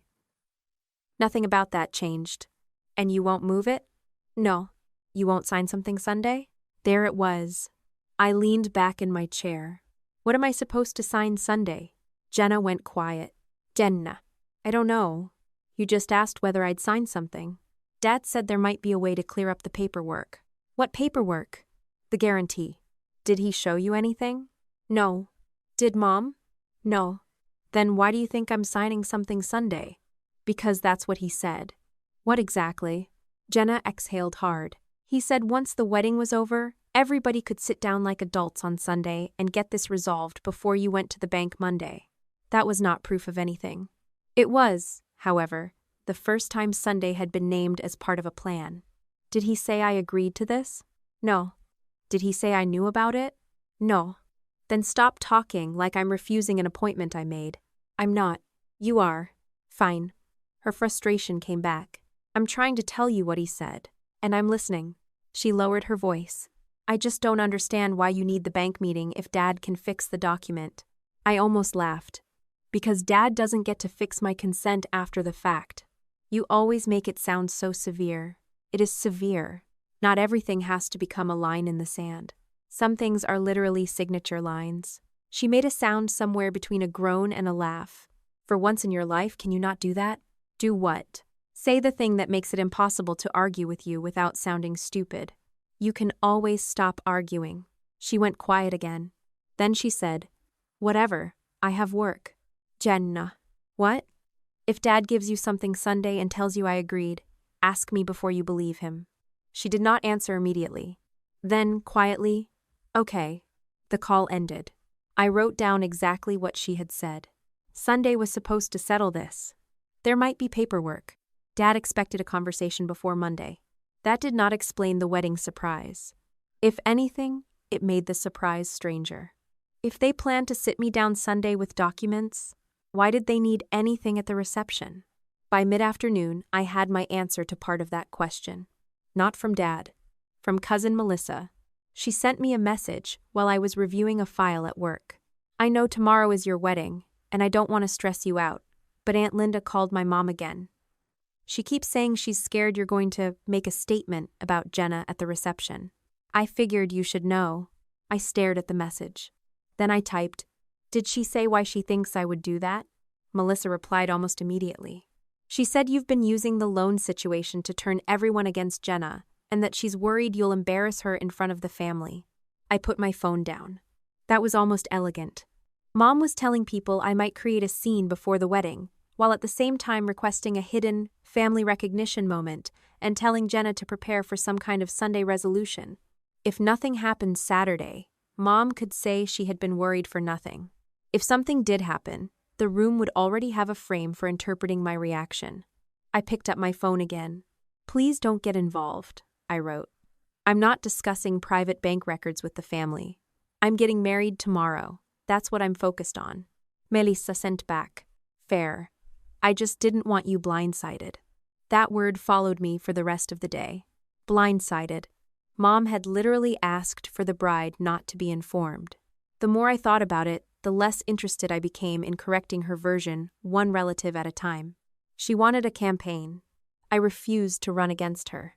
That evening, Ethan and I drove to the venue for the rehearsal and final logistics.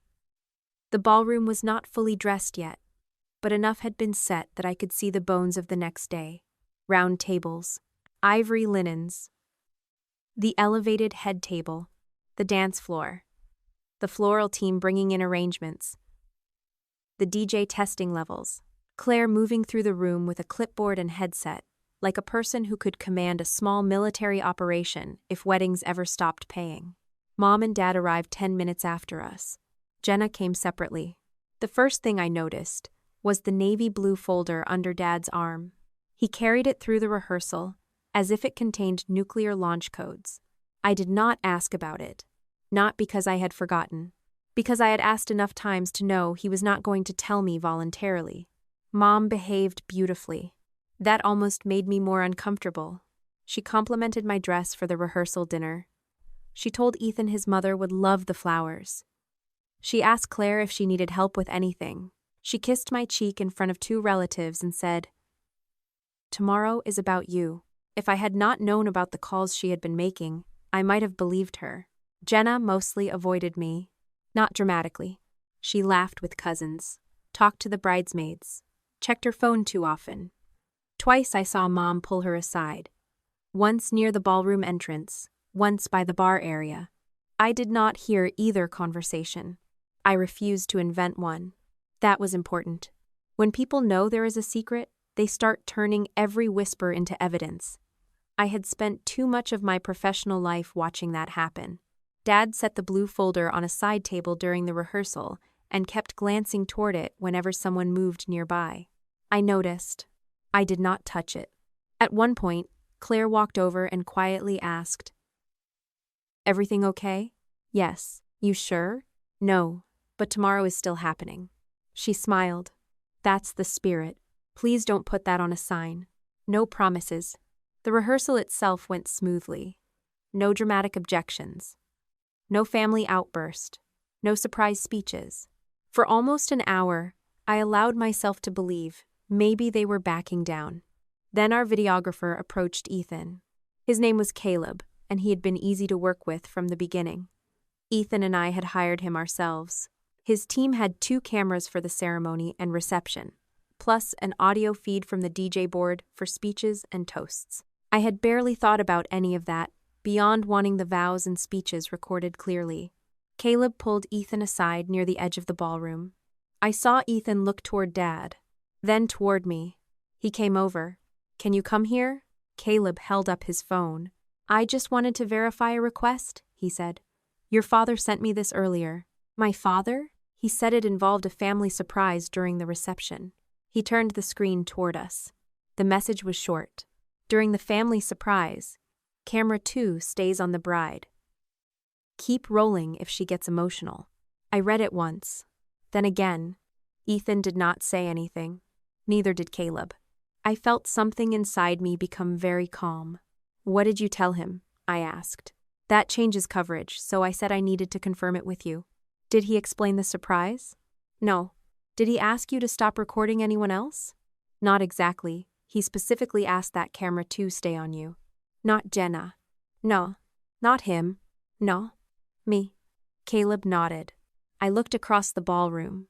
Dad was talking to an uncle. Mom stood beside Jenna. None of them were looking at us. "What normally happens during reception speeches?" I asked. "Camera 1 is usually on whoever has the mic. Camera 2 gets reactions and coverage. And your audio? We take a clean feed from the DJ board. The wireless mic is routed through there.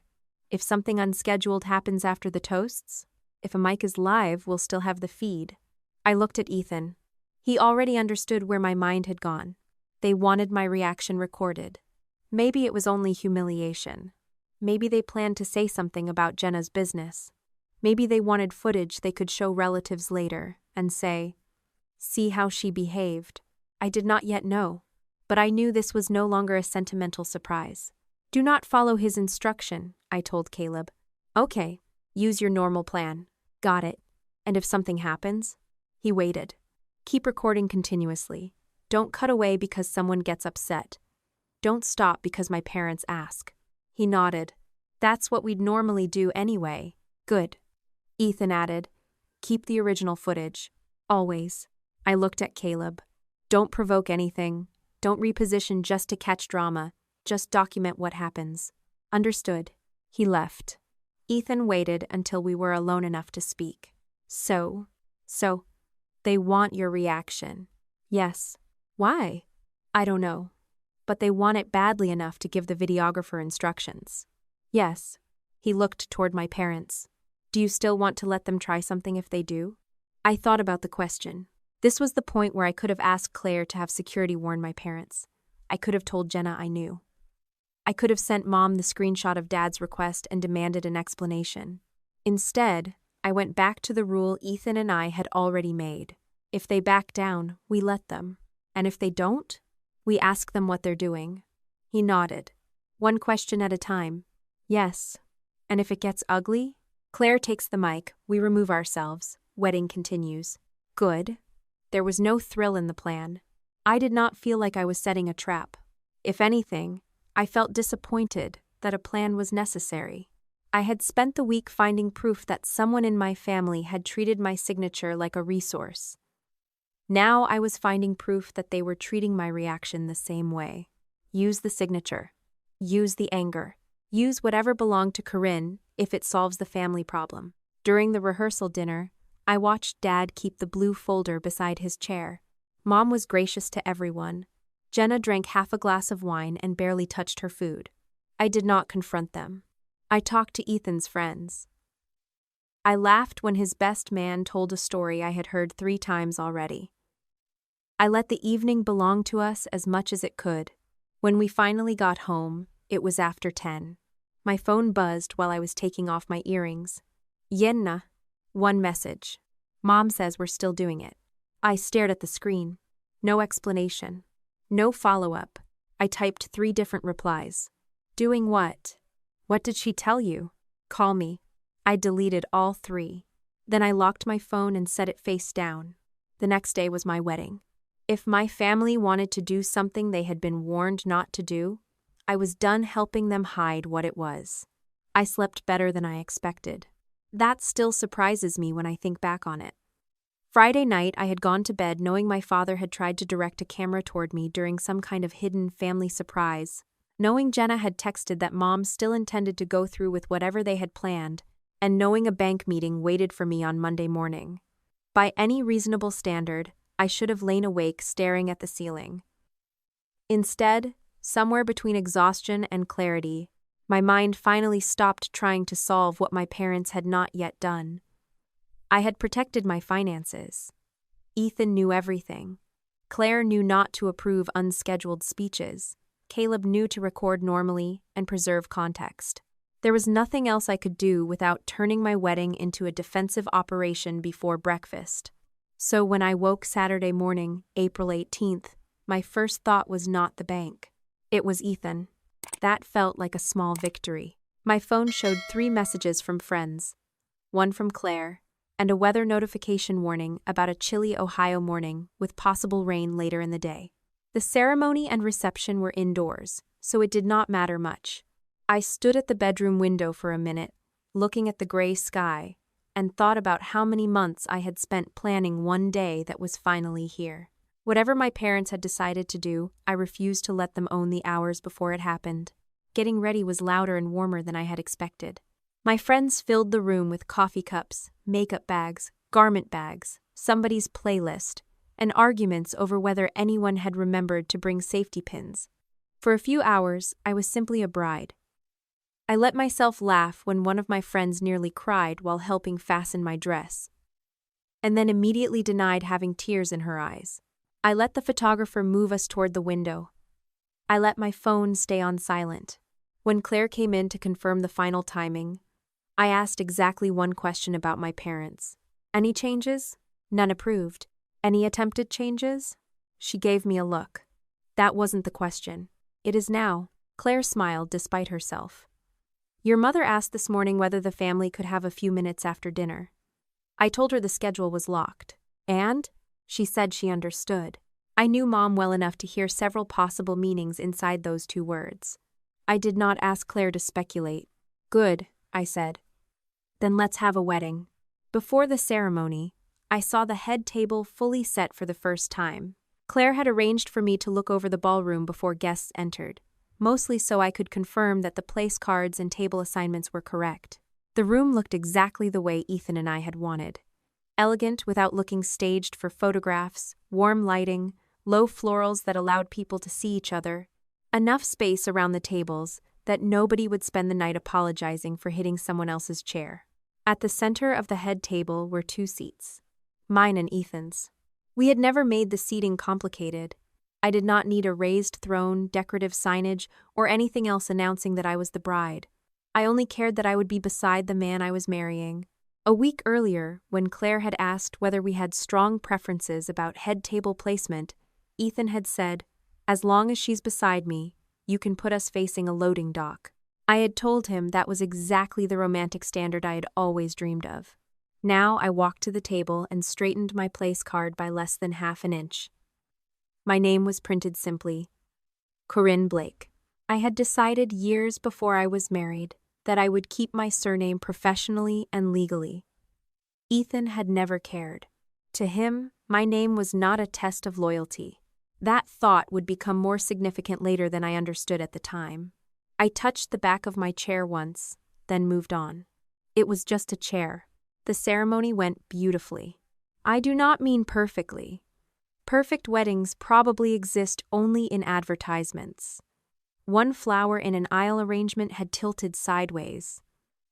Ethan's best man almost dropped the rings when they were handed over.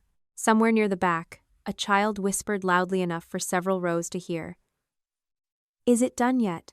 And half the room tried not to laugh. Those imperfections made the day feel real. Dad walked with me when it was time. That was a decision I had made before the bank problem, and I did not change it. He looked older that morning than he had 6 months earlier. The pressure I had seen in Jenna's warehouse was still there beneath his expression, but for those few minutes he behaved like my father. He asked if I was ready. I said yes. He told me Ethan was a good man. I believed he meant it. For one brief stretch of carpet, I remembered being a child holding his hand while crossing parking lots because he had always taught me to watch for cars. People are rarely one thing. That was part of what made everything that followed hurt. When Dad placed my hand in Ethan's, Ethan looked at me as if no one else was in the room. Whatever concern I had been carrying about the reception went quiet. We said our vows. We exchanged rings. We kissed while our friends and family applauded, and for that stretch of time my wedding belonged entirely to us. Mom hugged me afterward. "You look beautiful," she said. "Thank you." She held me a second longer than necessary. "I want today to be good." "So do I." Her face shifted almost imperceptibly, as if she wanted to say something else. She didn't. Then she smiled for the photographer. By cocktail hour, I had almost convinced myself the danger had passed. That sounds naive, but nothing had happened. Dad had not mentioned the bank.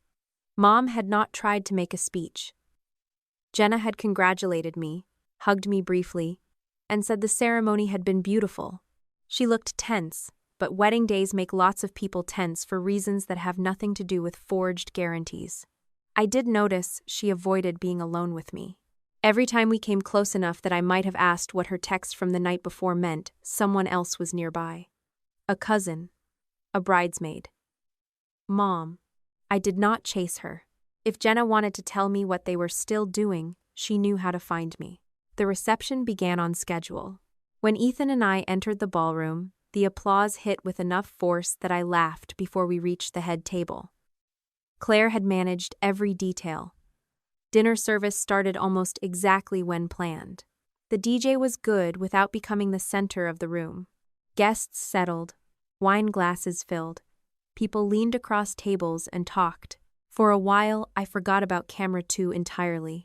Then I noticed Dad's navy blue folder. He had brought it to the wedding, not left it in his car, not tucked it into some coat closet. It sat on the floor beside his chair at the family table, close enough that his foot touched it. I stared for maybe 2 seconds. Ethan followed my line of sight. He did not ask. I looked back at my plate. Whatever was inside that folder, it was not going to be opened by me in front of 180 people. During dinner, Mom performed normality so well that I almost admired her. She laughed at something Uncle Ray said. She complimented the food. She came to our table once and adjusted a loose flower on a centerpiece, even though nobody had asked. When 2 guests stopped her to tell her how beautiful the wedding was, she smiled with the exact mixture of pride and emotion expected from the mother of the bride. I understood then why her version of family events had always traveled so efficiently. Mom knew how to make people comfortable. I knew how to make facts precise. Comfort usually arrived first. Jenna sat with Mom and Dad during dinner. She smiled when people spoke to her, but she checked her phone repeatedly and barely ate. Twice I saw Mom lean toward her and say something close to her ear. I could not hear it. Once Jenna looked toward me immediately afterward. I did not decide what that meant. That discipline had become important. It would have been easy to narrate every glance as conspiracy once I knew there was a plan. But I did not know what Mom said. I did not know what Jenna thought. All I knew was that the three of them were carrying more tension than a family usually carried through wedding dinner. Then came the toasts. Ethan's best man went first. He made everyone laugh and only embarrassed Ethan moderately, which I considered generous. One of my closest friends spoke next and somehow managed to tell a story about me being stubborn without making it sound like a diagnosis. Dad had not been scheduled for a formal toast because he had declined months earlier when Claire first asked. At the time, he had said he preferred to keep his emotions private. He did not change his mind that night. The wireless microphone stayed on its small stand near the end of the head table after the scheduled speeches. The DJ lowered the volume on the background music while staff began clearing dessert plates. Caleb's cameras remained in their normal positions. I saw one trained mostly toward the head table and speaker area, while the other moved through reaction shots. Nothing unusual. That should have reassured me. Instead, I remembered Dad's request. Camera 2 stays on the bride. I glanced toward Caleb. He caught my eye and gave the smallest nod. Normal coverage. Full recording. That was all. Claire came over after the toasts. You good? Very. We're about 10 minutes ahead. Miracle. Don't say that out loud. I smiled. She lowered her voice. Your mother hasn't asked again. Good. Your father did ask Caleb something earlier, but Caleb said he's handling it. I know. Claire studied me. You want me close? Yes. Done. Then she walked away. I should probably admit that at this point some small part of me wondered whether I had built the threat too large in my mind. Maybe Dad wanted a reaction shot because Mom had planned some sentimental family tribute and he thought I would cry. Maybe Jenna's cryptic text referred to something stupid but harmless. Maybe Sunday really was just supposed to be a conversation about paperwork. I would have welcomed being wrong. I was tired of being right about things that made my life worse. After dessert, guests started moving more freely. Some headed toward the bar, others came to our table. Ethan and I spent several minutes speaking to relatives who had traveled in. An older friend of Dad's shook Ethan's hand for what felt like a full minute. A cousin wanted photographs. Someone asked me where we were going after the wedding, and I gave the deliberately vague answer Ethan and I had agreed on because neither of us wanted family drama following us into our short getaway. That was when Aunt Denise came over. She hugged me carefully so she would not crush my dress. It was beautiful, she said. Thank you. Then her expression changed. Everything okay? Yes. You sure? I looked at her. Why? She shifted her weight. Your mom just seems nervous. It's a wedding. I know. She glanced toward the family table. For 1 second, I wondered whether she knew more than she had told me. Then she said, she told me earlier she hoped everyone could keep things peaceful tonight. There it was again. The framing. Not that Mom would keep things peaceful. Everyone. Which meant me. I smiled. So do I. Denise looked as if she wanted to say something else, then thought better of it. She hugged me again and left. That conversation removed the last of my doubt. If nothing was planned, Mom would not still be preparing witnesses for the possibility that something happened. I looked toward the family table. Dad was gone. The blue folder was gone with him. Mom sat beside Jenna. A few minutes later, Dad returned. Folder still under his arm. He leaned down and said something to Mom. Mom looked toward the head table. Then she looked away quickly when she realized I was facing her. That was the first moment all evening when her composure slipped. Ethan noticed. You saw that? He asked quietly. Yes. Want to leave the table for a bit? I understood immediately. If they needed me sitting at the head table for whatever they had planned, changing position might force them to either abandon the idea or reveal themselves. I considered it, then shook my head. No, I don't want to spend our wedding rearranging myself around them. He nodded. Fair. I need to say hello to the McKinleys anyway. They were family friends, seated 2 tables from the ballroom entrance. I'll come. No, stay. Your uncle has been trying to catch you for 10 minutes. Ethan looked across the room. My uncle has been trying to tell me the same fishing story since 2018. Then tonight might finally be the ending. He smiled. You'll be back? 2 minutes. I stood. My chair remained beside him. I crossed the dance floor slowly because 3 people stopped me along the way. I spoke with the McKinleys. I thanked them for coming.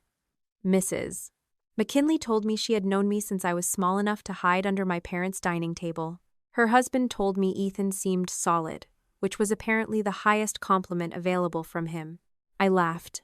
Then I saw Claire near the ballroom doors. She raised one hand slightly. Not a warning. Just trying to get my attention. I walked toward her. What? One of the dinner tables has a dietary issue. Staff already handled it, but they want to confirm whether the replacement dessert is okay on your final invoice. I looked at her. Claire, if somebody needs different cake, give them different cake. She smiled. I assumed that was the answer. It took less than a minute. When I turned back toward the head table, something had changed. Jenna was no longer beside Mom. She was crossing the ballroom.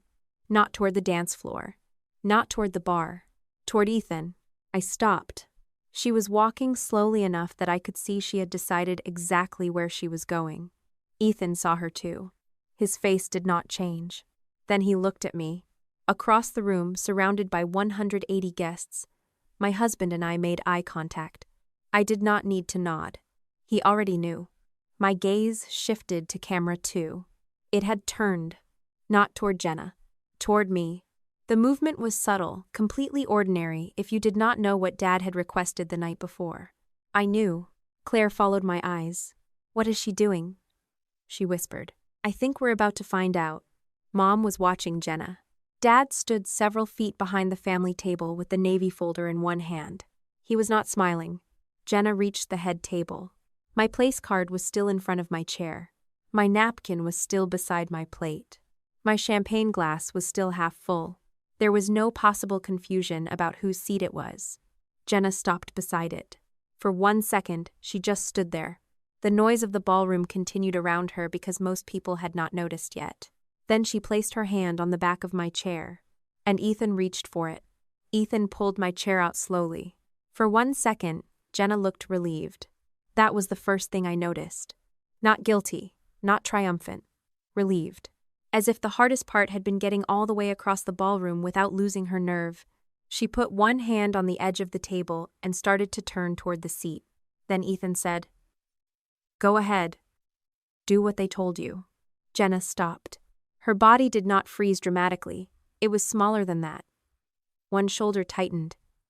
Her hand slipped off the table. Her eyes moved past Ethan and went straight to Mom. That was when the people closest to the head table began noticing. Conversation thinned at the nearest tables. A fork clicked against a plate. Someone behind me asked quietly, "What's happening?" Ethan remained beside the chair. Jenna looked back at him. He stood. "No," he said. "Don't stop now. Take my wife's seat." Dad shot to his feet. His chair scraped backward hard enough that several more people turned toward the sound. Mom's smile vanished. I was still halfway between Claire and the head table, watching all of it. Camera 2 remained pointed at me. Not at Jenna. Me. That detail steadied me more than anything else could have. This was what Dad had asked for. Whatever happened next, they had wanted my reaction preserved. So I did not give them the one they had planned around. I walked back toward the head table at an ordinary pace. Claire moved with me but stayed a few feet behind. By the time I reached the table, enough people had noticed that silence was spreading across the room in uneven waves. The guests nearest us were already watching. People farther back turned because the people in front of them had turned. Not 180 people in perfect unison. Real life is messier than that. But within seconds, nearly the whole ballroom understood that something had gone wrong near the bride and groom. Ethan picked up the wireless microphone that was still resting on its stand after the toasts. He did not raise his voice. He did not need to. "What happens after you sit down?" Jenna stared at him. Mom recovered first. She laughed. It was too bright. Too quick.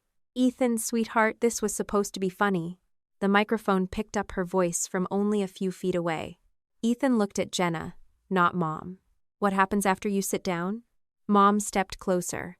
"It's a family joke. Corinne knows Jenna and I tease each other." I had no idea what joke she thought she was describing. I walked to Ethan's side. "Then answer him," I said. The microphone was close enough that my voice carried too. Jenna's eyes met mine. I could see the moment she realized I was not angry in the way Mom had promised. I was not embarrassed. I was not reaching for her. I was not demanding my chair. I was waiting.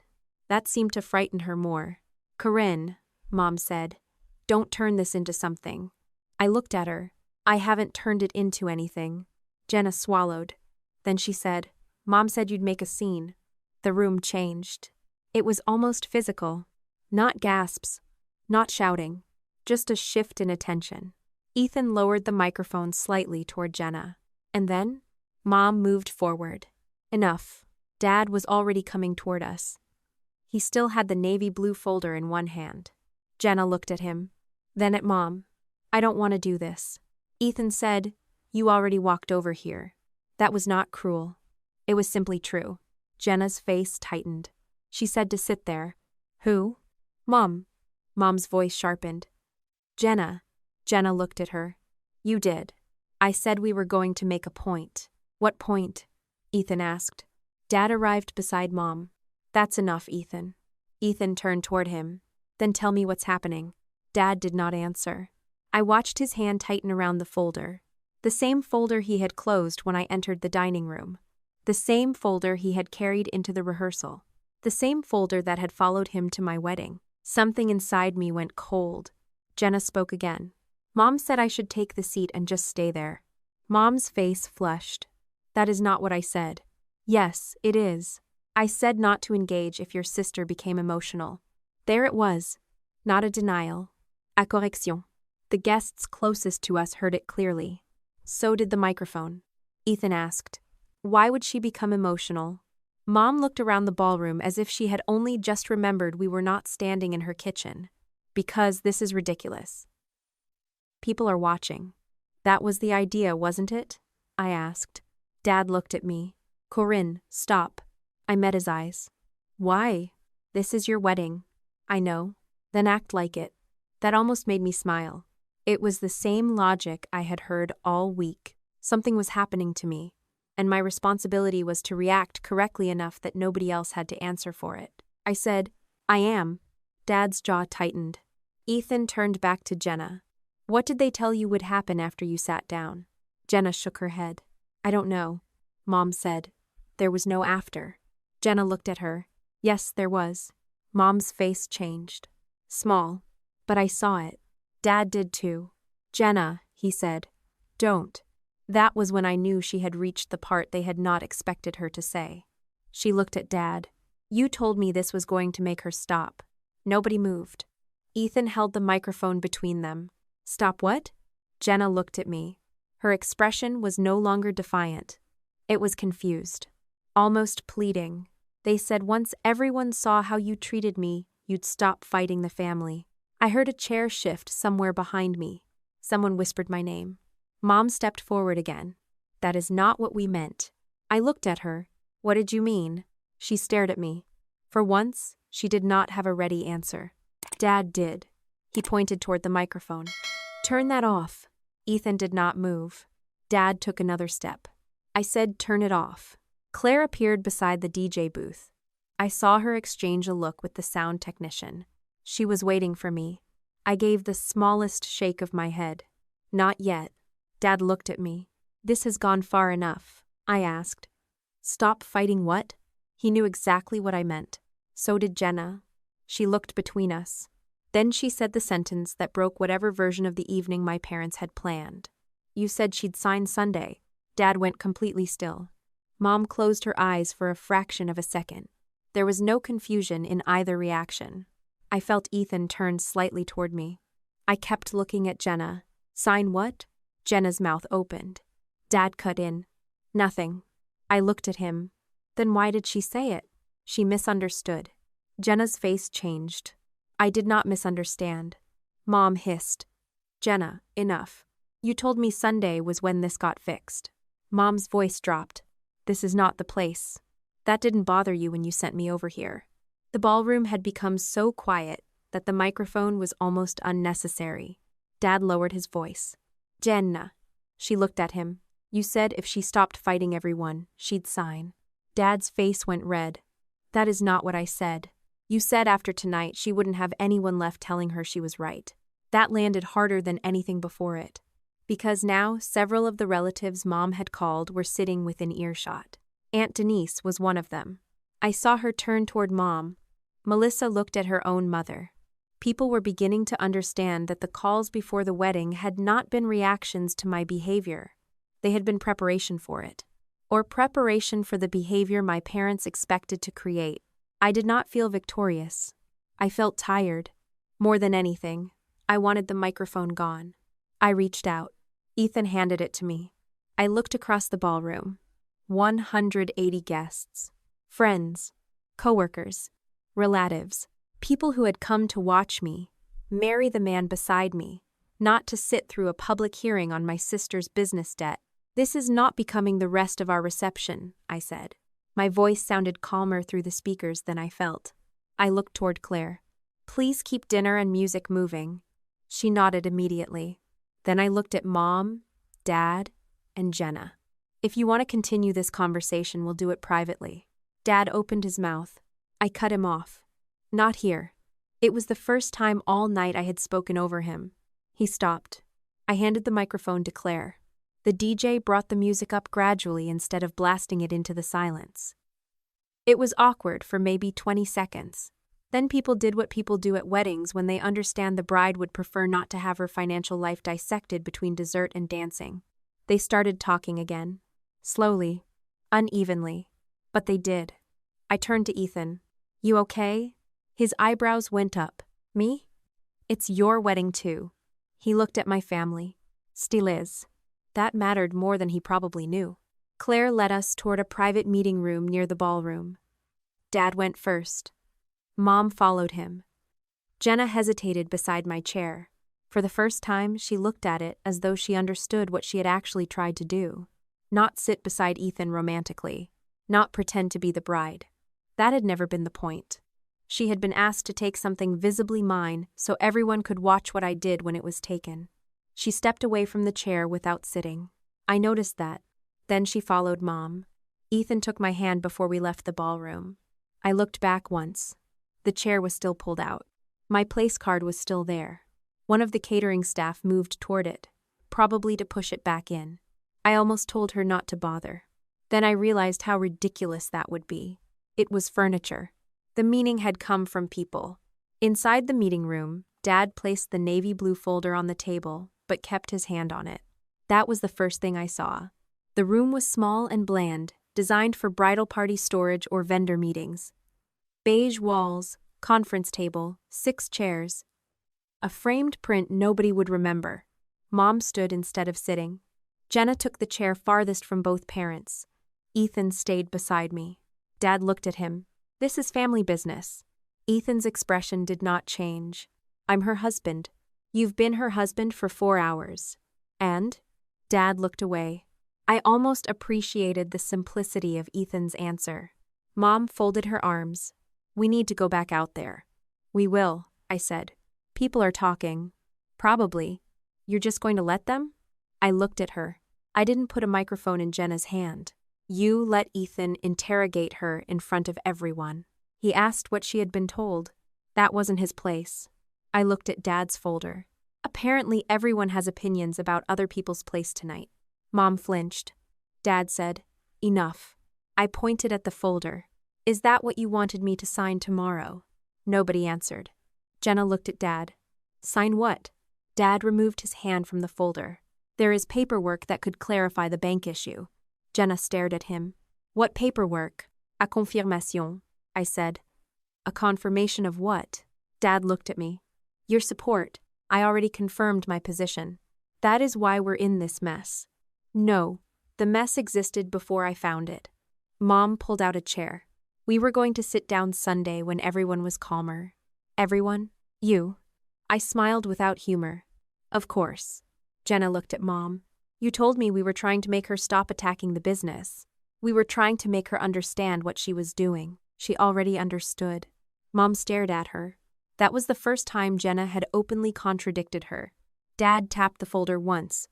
This can still be resolved. I looked at him. How? You review the documents tomorrow. And then? If everything is acceptable, you sign. No. He frowned. You haven't seen them. I don't need to. Corinne, don't be childish. Ethan shifted beside me. I touched his wrist lightly. Not because he needed controlling, because I wanted him to know I had this. I asked Dad, what is the document called? He did not answer. I reached toward the folder. His hand moved toward it at the same time. We both stopped. I did not try to grab it. I just looked at him. If it has my name on it, show me. Mom said, not tonight. Why? Because this is your wedding. You brought it to my wedding. Dad looked down at the folder. There was no answer to that. Jenna said, open it. Mom turned. Yenna. No. You told me this was about getting Corinne to stop making everything worse. You never said there was something for her to sign. Dad said, you didn't need to know every detail. Jenna's face tightened. It's my company. The words came out quietly. For the first time all week, she sounded less angry at me than at him. Dad exhaled. Fine. He pulled the folder toward himself, opened the cover, and removed the first document. I could see the title before he turned it fully toward me. Ratification and Reaffirmation of Personal Guarantee. I read it once. Then again. The room went very still. Dad started speaking. This is standard cleanup language. I looked at him. Cleanup? The bank is questioning the existing paperwork. This confirms your intent. My intent was no. This would settle the issue. For whom? For everyone. No. For you. Dad's face hardened. We are trying to keep Jenna's business alive. And you brought a document to my wedding hoping I would sign it the next day. We brought it because we were going to talk as a family. I looked at Mom. And the chair? She said nothing. Was that supposed to make me more willing to sign? That is not what it was. Jenna laughed once. It was bitter. Then what was it? Mom turned on her. You agreed to do it. I agreed because you told me she needed to see what it felt like when everyone stopped treating her like the only person who mattered. I almost spoke. Then I stopped myself. That sentence belonged to Jenna and Mom. They needed to hear it without me entering the space between them. Jenna continued. You said she'd blow up. Everybody would finally see how she treats me. And then Sunday we'd talk when she didn't have half the family telling her she was right. Mom's face drained. There it was. The plan in plain language. Not legal evidence of the guarantee.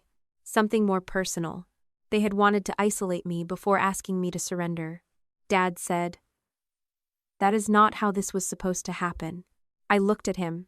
That sentence told me more than he intended. No, I said. I imagine it wasn't. Ethan stood quietly beside me. Jenna looked at the ratification document, then at Dad. If she already signed the guarantee, why does she need to sign this? Dad's expression changed. Mom looked away. I watched Jenna understand the question she had somehow avoided until that moment. She looked at me. You really didn't sign it. I've been telling you that for 12 days. Her eyes returned to the document. Dad said, this is not an admission of anything. I nodded. I know. Then stop looking at it like one. I'm looking at it like a document you plan to put in front of me tomorrow, after spending tonight trying to make me look irrational. You're twisting this. No. I pointed toward the ballroom. You arranged an audience. You requested a camera stay on me if I got emotional. Mom told relatives I might cause a scene. Jenna was told to take my chair and wait for me to react. Then Sunday you planned to ask me to sign a ratification before the bank reviewed the guarantee Monday. Nobody spoke. When facts align, sometimes the cleanest thing you can do is stop talking. Dad closed the folder halfway. We are going home. I held up one hand. No. He stared at me. You can leave. The folder stays open. Absolutely not. Then take it with you. His face changed again. I had surprised him. I didn't need to seize the paperwork. I didn't need proof stolen from his folder. The title was enough to tell me what Sunday was supposed to be. The bank could review its own records. I had my refusal email. I had Dad's words. I had the video. And now Jenna knew enough to start asking her own questions. Mom said, what happens tomorrow? I looked at her. I enjoy the first morning of my marriage. I mean with us. Nothing. Dad laughed under his breath. So Monday, you go running to the bank. I already have a scheduled review. And you're going to show them whatever you think happened tonight? I'll answer whatever they ask. This is exactly what I mean. You can't separate family from your work. I looked at the ratification document. You're carrying a personal guarantee packet around my reception. That ended that argument. Jenna remained seated. Dad picked up the folder. Come on. He meant her. Jenna looked at him. I'm not ready. Mom's eyes widened. Jenna. I said I'm not ready. Dad's jaw tightened. We'll talk at home. About what? He did not answer. She looked at the folder. How bad is the business? Dad said, This is not the time. That's what you keep saying. He picked up the folder. Mom followed him toward the door. Before leaving, she looked at me. There were tears in her eyes. For a fraction of a second, I felt the familiar pull to make things easier for her. Then she said, I hope you're happy. The pull disappeared. No, I said. I'm married. She stared at me. That's what I'm going back out there to be. Ethan opened the door. Mom and Dad left. Jenna stayed seated. I looked at her. You should probably go talk to them. She stared at the table. Did you know the business was this bad? No. Do you think Dad did? Yes. She swallowed. How much do you think he hid? I don't know. Can you find out? I shook my head. No. She looked up. Why not? Because it's your company. That hurt her. It was supposed to. Not cruelly. Accurately. If you want to know, I said, you need to look. She nodded slowly. Then she stood. At the door. She stopped. I'm sorry about the chair. I looked at her. She had not yet earned a larger conversation. So I gave her only the truth she had earned. You should be. She left. Ethan closed the door behind her. For a few seconds, neither of us moved. Then he said, You ready to go back to our wedding? I looked at him. Yes. We walked back into the ballroom together. People tried not to stare. Some failed. Claire met us near the door. You okay? Yes. What do you want? Music. She smiled. Finally, a request I like. The DJ brought the room back to life. Ethan held out his hand. I took it. We did not discuss the bank. We did not discuss my parents. We danced. For the next hour, I let myself be married. But every now and then, my eyes went to the doorway where Dad had disappeared carrying that navy blue folder. I had spent 12 days wondering what was inside. Now I knew. What I did not know yet was that the most damaging pages in that folder were not the ones he had intended me to sign. They were the ones he had never intended Jenna to see. The next morning, I woke up married and, for several seconds, forgot everything else. Ethan was still asleep beside me. The room was quiet, except for the low hum of the heating system and the occasional sound of traffic outside. My wedding dress hung inside its garment bag near the closet. His jacket was draped over a chair. 2 champagne glasses from the night before sat on the dresser because neither of us had remembered to call for housekeeping. It should have felt ordinary after the intensity of the reception. But that ordinary mess was exactly what I wanted. Proof that the wedding had ended as a wedding, not as a family tribunal. I stayed in bed until Ethan opened one eye and asked, Are you checking your phone? No. You're thinking about checking your phone. That is different. He rolled onto his back. You said this morning was ours. It is. Good. I smiled and put my phone farther away on the nightstand. For almost an hour, I kept that promise. We ordered breakfast. We talked about which moments from the wedding we actually remembered and which ones had already blurred together. Ethan complained that 3 different relatives had stepped on his shoes during dancing. I told him that was because he had chosen a profession that trained him to stand still while other people moved around him. We did not talk about the chair. We did not talk about the blue folder. We did not talk about Monday. That changed around 10:30 when Dad called. He let it ring. Then Mom called. I let that ring too. A minute later, Jenna texted, Can we talk? I stared at the message.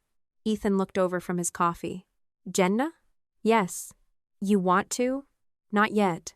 He nodded. No pressure. That was another difference between Ethan and my family. He could want an answer without treating access to me like something he was owed. I waited until after breakfast before replying. Later today. Not before noon. Jenna sent back. Okay. No argument. No guilt. That alone told me something had shifted. At 11:15, I received an email from an address I recognized. Martin Shaw, the attorney who had occasionally handled business matters for Dad and Jenna's company. His subject line was simple: request to confirm representation status. I opened it. Mr. Shaw wrote that Mark Blake had advised him there was a disagreement concerning a personal guarantee connected to Jenna Blake Home Staging and Rentals LLC. Because my interests could now conflict with Mark's and the company's, he wanted to make clear that he did not represent me individually. He also asked that I contact him if I believed any document his office had prepared inaccurately reflected my position. That was interesting. I called him. He answered himself. Miss Blake? Yes. Thank you for calling. I wanted to address this before tomorrow if possible. Did you prepare the ratification document my father brought to the wedding? There was a pause. I prepared a draft ratification and reaffirmation form at your father's request. Why? He represented that there was an administrative dispute with the bank over whether your prior support had been properly documented during the modification.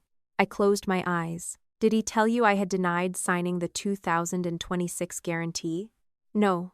Did he tell you I had sent the bank a written dispute? No.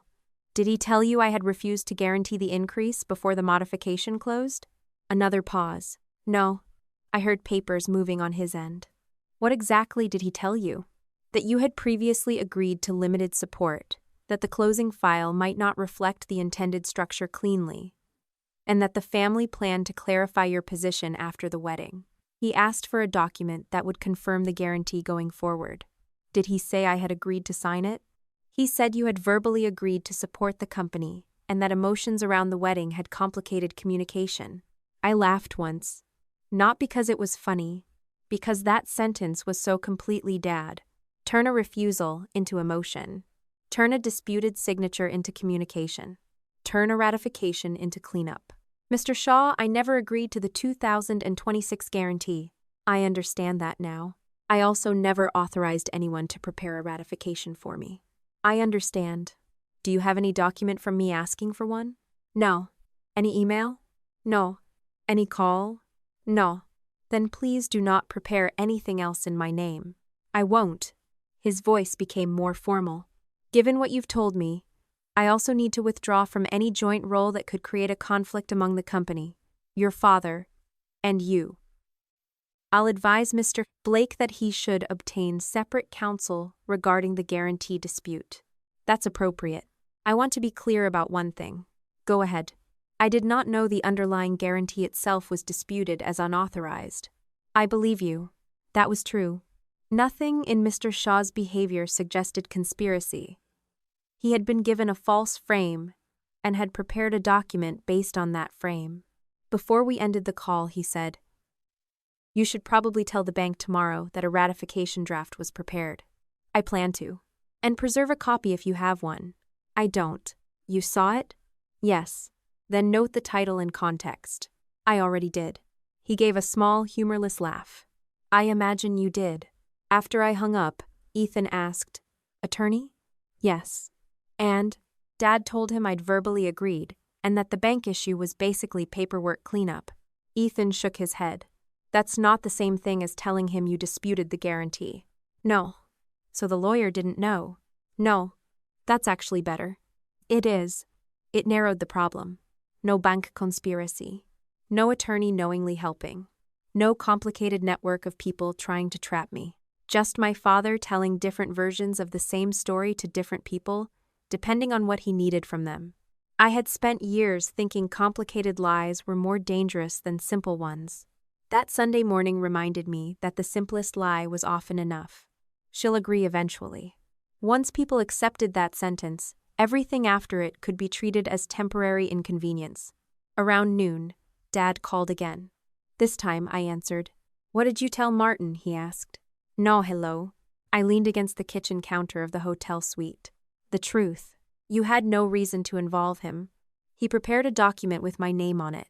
At my request." "Exactly. You're turning routine legal work into another accusation. Did you tell him I had already disputed the guarantee?" Dad said nothing. "Did you?" He didn't need every detail. He was drafting a ratification. He needed to know what the document was supposed to accomplish. And, apparently, he was told it was supposed to clean up paperwork I had already agreed to. You did agree to support the company. No, you keep saying that. Because it remains true. Dad's voice dropped. Come over this afternoon. No, we need to sit down. We sat down last night. That was not a conversation. You brought a ratification to my wedding. You refused to even read it. I read the title. That was enough. You don't know what was in it. I know what ratification means. Then you know it could resolve this. I took a breath. Did you submit my name after I told you no? Silence. I heard him exhale. Corinne, did you? You are reducing months of work. Your sister's company, people's jobs, my own money, everything we have at risk, down to one technical question. No, I'm reducing my obligation to one question. You knew we were going to need help. That isn't consent. You knew Jenna's business mattered to us. That isn't consent. You had supported her before. That is not consent now. His frustration broke through. Fine, you want the exact words? I used what was already on file because I knew you were going to help eventually. The sentence was not shouted. It was almost exhausted. That made it worse. I looked at Ethan. He had heard enough from across the room to stop moving. I asked Dad, you used what was already on file? Yes. My signature from 2024. I used the existing documentation. That guarantee had been released. The bank already had your information. That is not the same as my authorization. I know how you see it. No. This isn't about how I see it. You were going to sign. I told you I wasn't. You were angry. I was clear. You didn't understand how close the business was to a cash crisis. You didn't show me the full numbers. Because if I showed you everything, you would have said no before we had a chance to stabilize. I felt something inside me go very still. There it was. Not merely assumption. Choice. He had withheld information because the information would have made my refusal firmer. You just answered your own argument, I said. No, I didn't. You knew I would refuse if I saw the full picture. I knew you would overreact to a temporary problem. And so you decided my answer for me. I decided what the family needed. That was the closest Dad came to saying the truth, without calling it what it was. I sat down at the small table near the window. Did Mom know? He hesitated. Mom knew we needed you to come around. That wasn't my question. She knew the business was in trouble. Did she know you used my old signature? Another pause. Not every detail. I wrote that down. Dad heard the movement. Are you taking notes? Yes. For God's sake. You wanted exact language. I want my daughter to act like my daughter. And I want my father to act like my father. The words came out before I planned them. For the first time, Dad had no immediate response. I continued. A father asks. He doesn't decide his daughter will consent eventually and use her old signature in the meantime. You think I enjoyed doing this? I think you thought your reason mattered more than my answer. That's not fair. It's exactly what you just told me. Dad's voice softened. If the business collapses, Jenna loses everything. She loses a business. That is everything to her. Then maybe she should have been allowed to know how bad the numbers were. He went quiet. You hid them from her too. I protected her. From her own company. She would have panicked. She might have made a different decision. Exactly. I almost laughed again. He heard himself. He still did not understand why it mattered. Dad, I'm going to the bank tomorrow. I know. I'm not signing the ratification. You haven't seen it. I don't need to. You could fix this with one clean signature. That's how this started. He became silent. I let the silence hold. Then I asked one last question. Do you understand why that sentence is the problem? He answered, I understand that you are willing to let your sister lose everything to prove a point. I closed my eyes. That was his final defense. Not that he hadn't done it. That I was worse for refusing to finish it. I'm done for today, I said. Corinne. No, Monday happens tomorrow. I ended the call. My hands were shaking slightly when I set the phone down. Not from fear. From the strange physical aftershock of finally hearing someone admit the thing you already knew. Ethan sat across from me. He said it? Yes. He used the old signature? He said he used what was already on file because I was going to help eventually. Ethan stared at the table.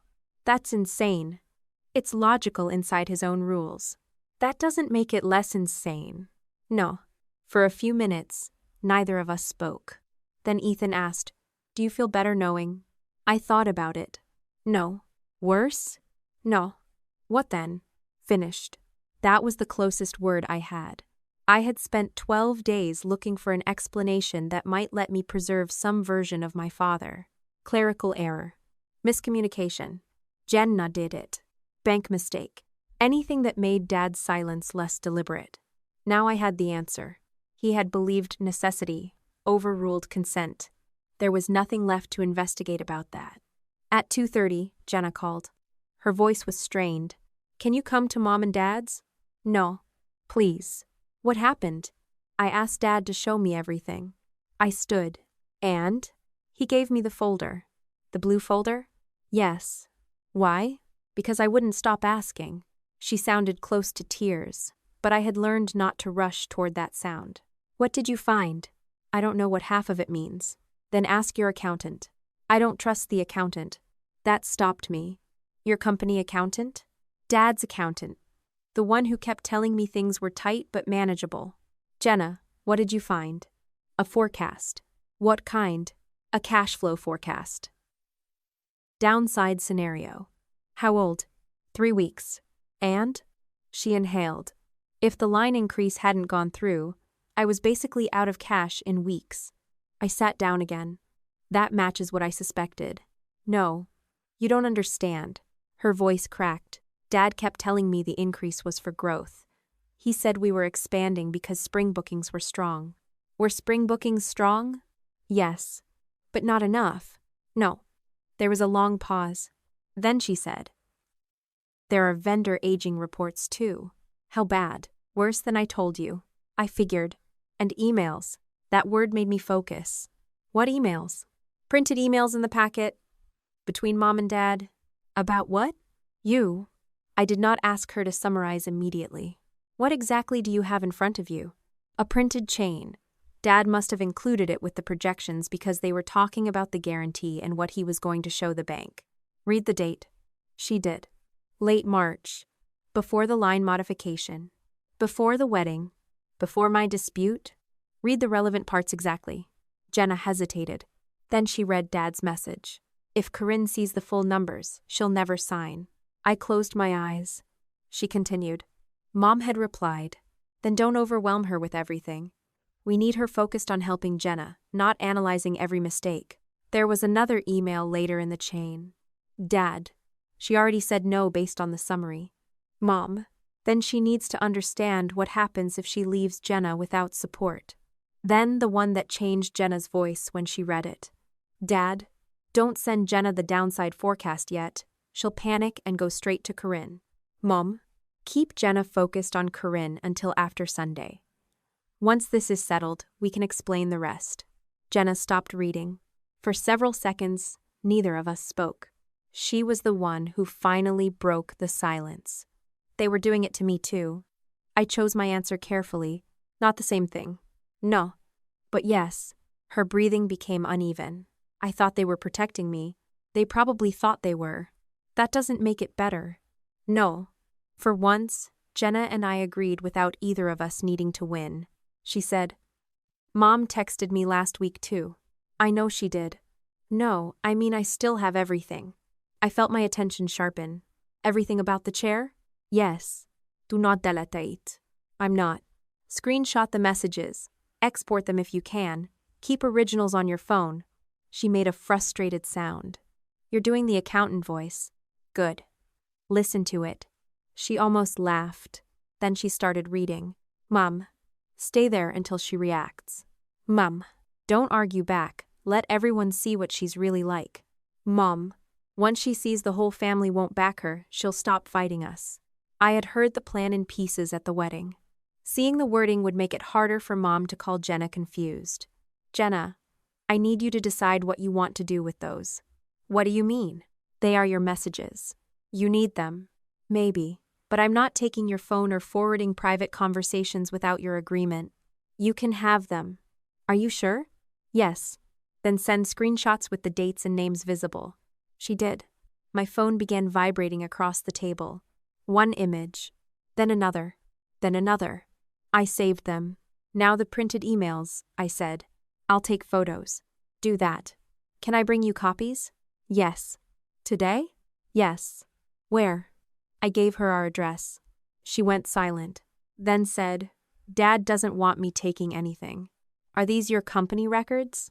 The forecast and vendor aging are. The printed email chain? It was in the packet he gave me. Then don't steal originals if there's a dispute.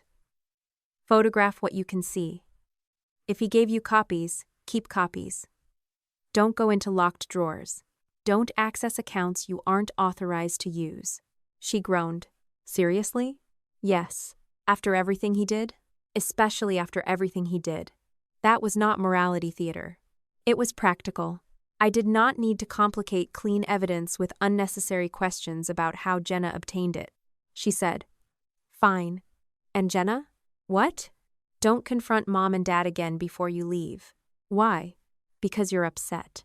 So right now you have information. If you turn it into a screaming match, they'll focus on the screaming match. She went silent. I almost smiled at the irony. That was the lesson our parents had spent years refusing to teach us because they benefited from the opposite. Finally, she said, Okay. At 5:30 that afternoon, Jenna knocked on our door. Ethan answered. She stood outside holding a manila envelope and her phone. No makeup. Hair pulled back. She looked exhausted. He stepped aside. Come in. Jenna looked at me. Congratulations. It was so awkward I almost laughed. Thank you. I realize this is not the normal first day of marriage visit. No. She sat at the dining table. The same table where Ethan and I had planned how to respond if our family tried something at the reception. Jenna emptied the envelope. Copies of the downside forecast, vendor aging pages, photographs she had printed from the email chain, a few handwritten notes she had made while reading the blue folder. I did not touch anything immediately. Tell me how you got these. She looked annoyed. Do we have to do this? Yes. Dad gave me the blue folder after I kept demanding the numbers. He told me to read it if I was so determined to scare myself. He left the room. I looked through what he gave me. These financial pages are copies from my company records. The emails were printed and clipped behind one forecast. I photographed them. I did not take the originals. Good. Happy? No. Neither am I. That was fair. I picked up the cash flow forecast. The numbers were bad. Not fake company bad. Not absurd. Worse. The kind of bad that came from a real business operating too close to the edge for too long. High inventory. Slow receivables. Warehouse overhead. Vendor balances stretching. Projected cash shortages. The increased line had not been a growth tool. It had been oxygen. Dad had been right about one thing. Without it, Jenna's company had not had much eventually. That still did not make my signature his. Jenna watched me read. Well, you have a viable service. That sounds like bad news. You do not currently have a viable cost structure. She looked down. How long? Before what? Before I have to close. I don't know. You always know. No. I know how to read what happened. Forecasting an exact failure date with incomplete current data would be guessing. She looked frustrated. Can I survive without the line increase? Maybe, if you cut hard enough and if receivables come in. But that's not the same business you were running last week. How hard? Warehouse. Inventory. Contractors. Anything that burns cash before it produces cash. Her eyes filled. That's basically the company. No, that's the version of the company you built. She looked at me. I continued before she could hear cruelty where I did not intend it. You had a business before the warehouse got this big. You had clients before you owned this much inventory. Whether you can get back to something smaller is a question for you and a truly independent accountant. She nodded slowly. Then she said, Dad mortgaged an investment property. I suspected he had something like that at risk. Mom didn't know how much. Apparently nobody knew how much anybody knew. Jenna almost laughed. Then she looked at the printed emails. I hated you. I stayed quiet. She shook her head. Not hated. That's too much. I was angry at you all the time. Every time Dad told me the business was going to be fine, you were the person saying the numbers didn't work. I thought you wanted to be right. Sometimes I do want to be right. She looked up. I added, that doesn't mean I wanted this. She nodded. I know. That was new. She picked up her phone. Mom kept telling me you were punishing me because you couldn't stand that I was successful. Did you believe her? Yes. The honesty hurt, but I preferred it. Why? Jenna looked at the table. Because it was easier. I waited. She continued. If you were jealous, then the business wasn't really failing. You were just being you. And if I wasn't jealous, then I had to look at the numbers. There it was. Not an apology yet, but something more useful than one. Recognition. I looked at the email where Dad had written that Jenna would panic and go straight to me if she saw the downside forecast. Why did he think you'd come to me? Jenna stared at the line. Because I always did. Neither of us spoke for a while. I remembered the girl with the pillow, the college phone call, the early business spreadsheet. For years, Mom and Dad had told Jenna I was too critical and told me Jenna was too fragile. Yet when something was truly wrong, Dad had still been afraid she would bring the truth to me. That said more about our relationship than anything Linda had told either of us. Jenna broke the silence. What happens tomorrow? I go to the bank. Are you giving them all of this? I'll give them what is relevant to my dispute and answer what they ask. Will Dad get arrested? No one has told me anything about arrests, but he used your signature. I'm not predicting criminal consequences. She frowned. You're not angry? I'm furious. You don't sound furious. I don't need to. She looked at the screenshots from Mom. What about her? What about Mom? She planned the chair. Yes. She called everybody. Yes. She lied to me. Yes. What are you going to do? I thought about it. Nothing tonight. Jenna stared at me as if the answer made no sense. What do you mean nothing? I mean, I'm not calling Mom. I'm not posting anything. I'm not sending the video to family. I'm not making a group chat called evidence. Despite herself, Jenna laughed. Then she covered her face. This isn't funny. No. I just spent 12 days helping them make you look insane. I know. Her hands dropped. I'm sorry. I studied her. There were many things that apology did not fix. She had known the chair was designed to humiliate me. She had walked across the ballroom willingly. She had expected me to react badly and wanted people to see it. Not knowing about the forged guarantee did not erase any of that. So I did not tell her it was okay. It matters that you're telling the truth now, I said. Her face tightened. That's not forgiveness. No. She nodded. Fair. That was the second time she had said that to me in a week. It sounded different now. When she left, she gave me the copies she had brought and emailed me the screenshots from her phone. I saved everything in the same folder as the bank records and my refusal email. Then I wrote a note describing exactly when Jenna had given them to me and how she said she had obtained the printed pages. Ethan watched from the kitchen. You're really documenting the handoff. Yes.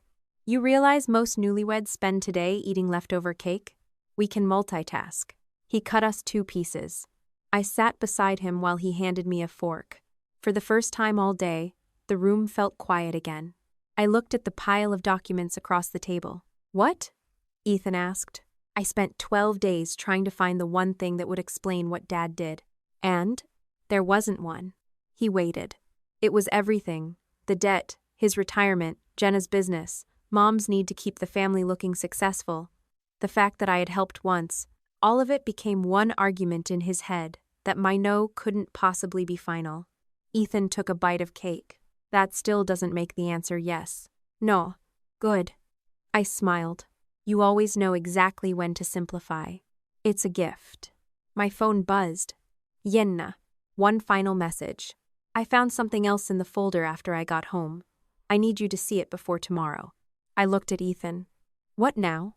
I turned the phone toward him. He read the message. Then he looked at the stack already covering half our dining table. Apparently your father bought the deluxe folder. I almost laughed. Then I typed back.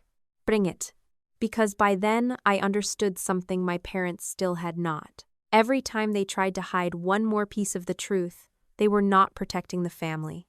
They were leaving another piece of evidence behind.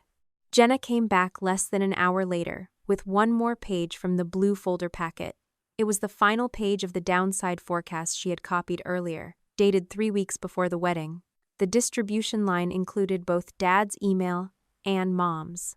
The numbers showed that without additional borrowing, Jenna's business could run out of usable cash within weeks. They had known before Dad asked me to support the increase, before he sent me the watered-down summary, and before Mom began telling relatives that I had suddenly abandoned my sister.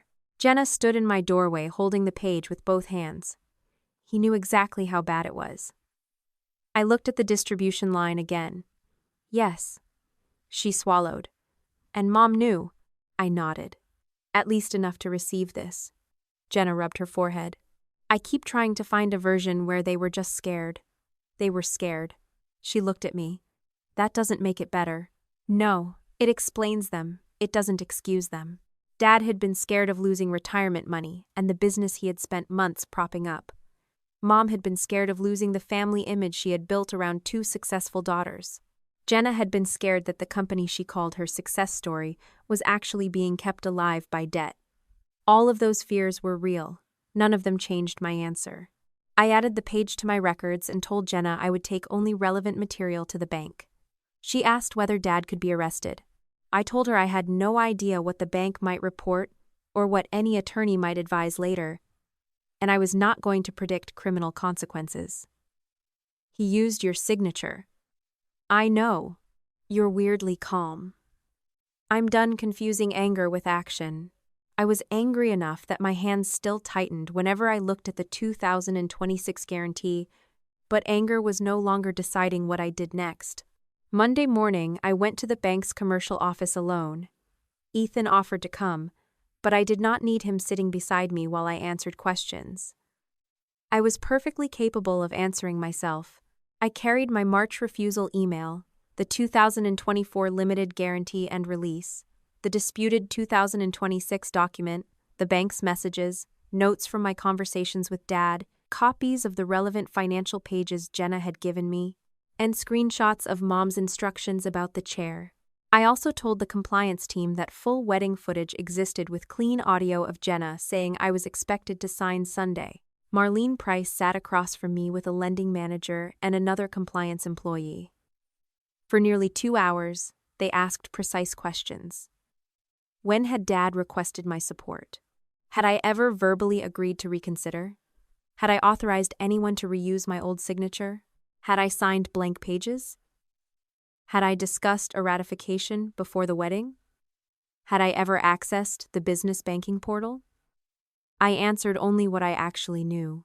When they asked whether I had seen Dad create the disputed document, I said no.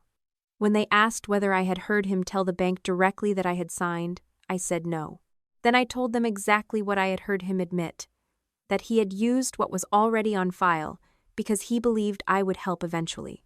They asked about the wedding footage. It does not prove who created the guarantee, I said.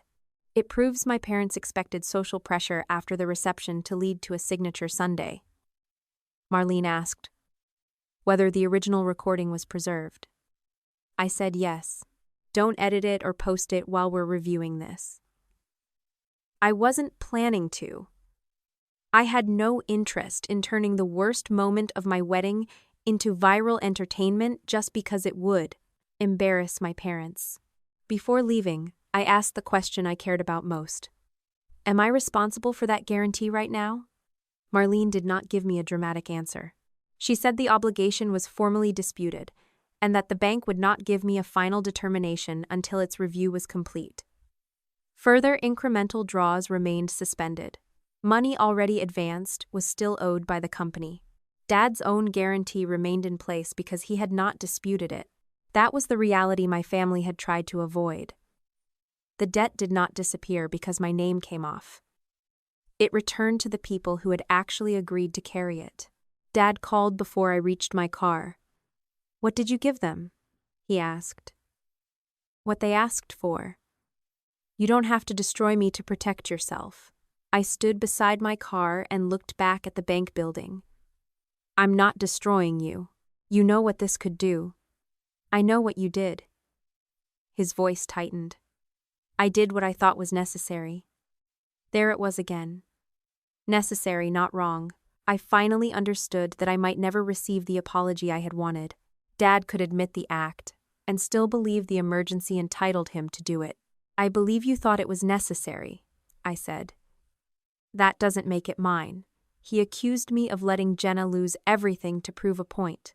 I told him I was disputing my name, nothing more. The bank would deal with the borrower and actual guarantors. And if the company fails, he asked, then it fails. He called me cold. I told him I had finally stopped treating every emergency he created as proof that I had to become responsible for it. He hung up. For several weeks, nothing happened quickly. That was far more realistic than the instant catastrophe my parents had predicted. The bank reviewed records. The company kept operating. Vendors kept calling. Jenna kept trying to stretch cash. Late in April, the bank requested one additional written confirmation that I had never authorized Dad to reuse my prior signature. I provided it. In early May, I received the bank's determination. The language was dry and almost disappointingly unemotional. The 2024 limited guarantee had been released. The bank had not identified a fresh direct authorization from me for the 2026 limited guarantee. The disputed document had come through the business closing process rather than verified execution by me. Based on its review, the bank would not enforce the purported 2026 guarantee against me. I read the paragraph 3 times before sending it to Ethan. He called immediately.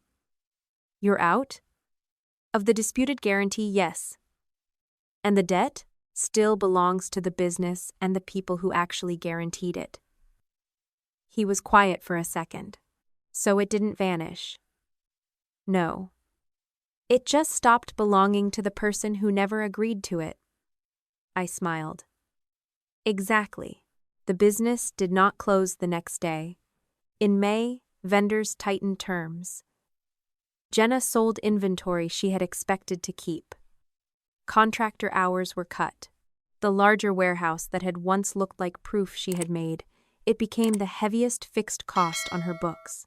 By June, she was trying to sublease space and liquidating furniture faster than she could replace it. By July, the showroom and warehouse operation had been substantially wound down. Mom told relatives that the bank had pulled support at the worst possible time. She stopped using my name in that sentence after Aunt Denise asked whether she meant support. I had never agreed to provide. Denise called me afterward and apologized.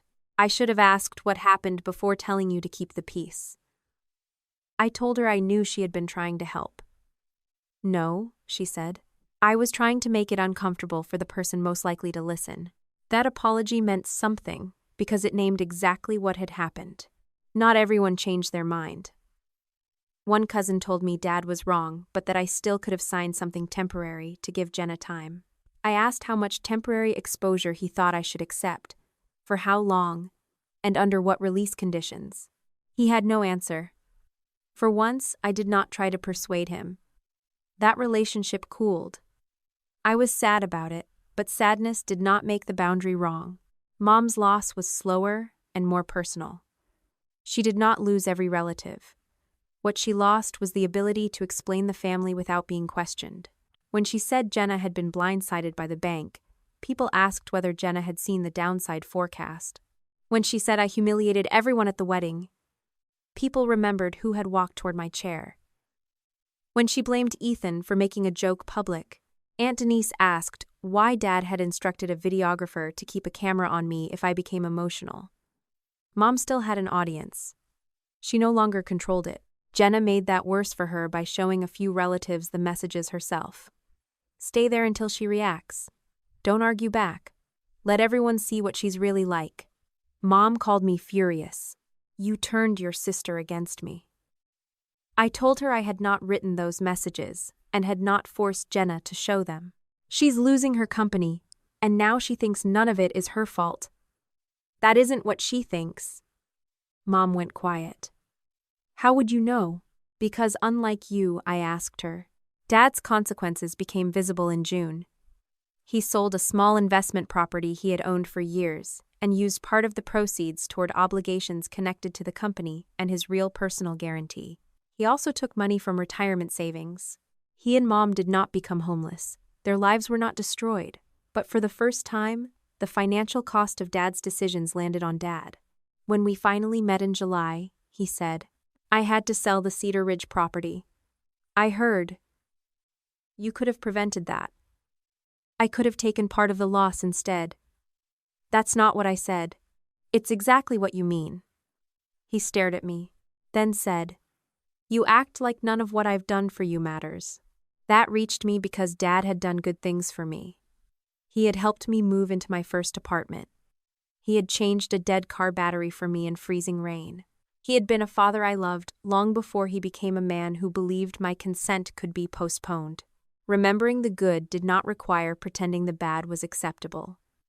"I remember what you did for me," I said. "Then how can you treat me like this?" "Because gratitude is an ownership of my decisions." He looked away. He never apologized. That was our last real conversation that summer. Jenna eventually took a job with an established staging and design company, not as a founder or executive. She became a project coordinator. Someone else approved her budgets, tracked inventory, and expected her to explain where money went. I did not get her the job. Ethan did not help. She found it herself. A few weeks after she started, she asked me to meet for coffee. She looked healthier than she had during the last months of the business. "I hate having a boss," she said. "He asks where every dollar goes. Terrible man." She smiled, then became serious. "I owe you an apology." She told me she truly had not known Dad used my old signature. She had genuinely believed I agreed and then backed out. She had not known how bad the business was. I told her I believed all three things. Then I said, "Those aren't the part I need you to apologize for." She went quiet because she knew. "You knew why you were taking my chair." "Yes." "You knew Mom wanted me angry." "Yes." "You knew she wanted people watching." "Yes." "And you went anyway." "Yes." There was no excuse attached to the answer. Jenna looked down at the table. "Every time you were right, I needed you to sound cruel." I waited. "Because if you weren't cruel, then I had to admit you were trying to help me. If you were jealous, I didn't have to ask why you kept warning me about inventory. If you were controlling, I didn't have to ask why Dad wouldn't show me the real forecast. I wanted you to be the problem." Hearing it did not feel triumphant. It felt sad. "I did love you," I said. "That's why this hurt." Her eyes lifted. "Did? I don't know what we are right now." She accepted that. "I don't expect you to forgive me." "Good. Can we ever be sisters again?" "I don't know." She looked down. Then I added, "We can have coffee again." It was not reconciliation. It was a beginning small enough to be honest. By August, Ethan and I hosted a quiet dinner at our house with a handful of people we trusted. Jenna was not there yet. Mom and Dad certainly were not. Someone eventually brought up the wedding and told Ethan he had saved me when he pulled out that chair. Ethan shook his head. "Corinne handled them before I knew half of it. I just pulled out a chair." Later, when we sat down to eat, he pulled the chair beside him out for me out of habit. For a second, I remembered my wedding reception. Jenna's hand on the back of my chair. Mom waiting for me to explode. Dad holding that blue folder. A camera trained on my face because my reaction was supposed to become theirs to use. I understood then that the chair had never really been about Jenna replacing me. It was about control. They wanted to choose who sat where, whose version people believed, whether my refusal counted, and whether my signature belonged to me. I put my hand on the chair Ethan had pulled out, moved it a little closer to the table because that was where I wanted it, and sat down. Nobody noticed. That was the part I liked most. You can love your family without signing away your boundaries, your money, or your right to make your own decisions. Helping someone once does not give them permanent access to your time, credit, or consent. When people pressure you to ignore clear facts for the sake of keeping peace, protect yourself first. If this story gave you something to think about, subscribe to the channel for more stories like this.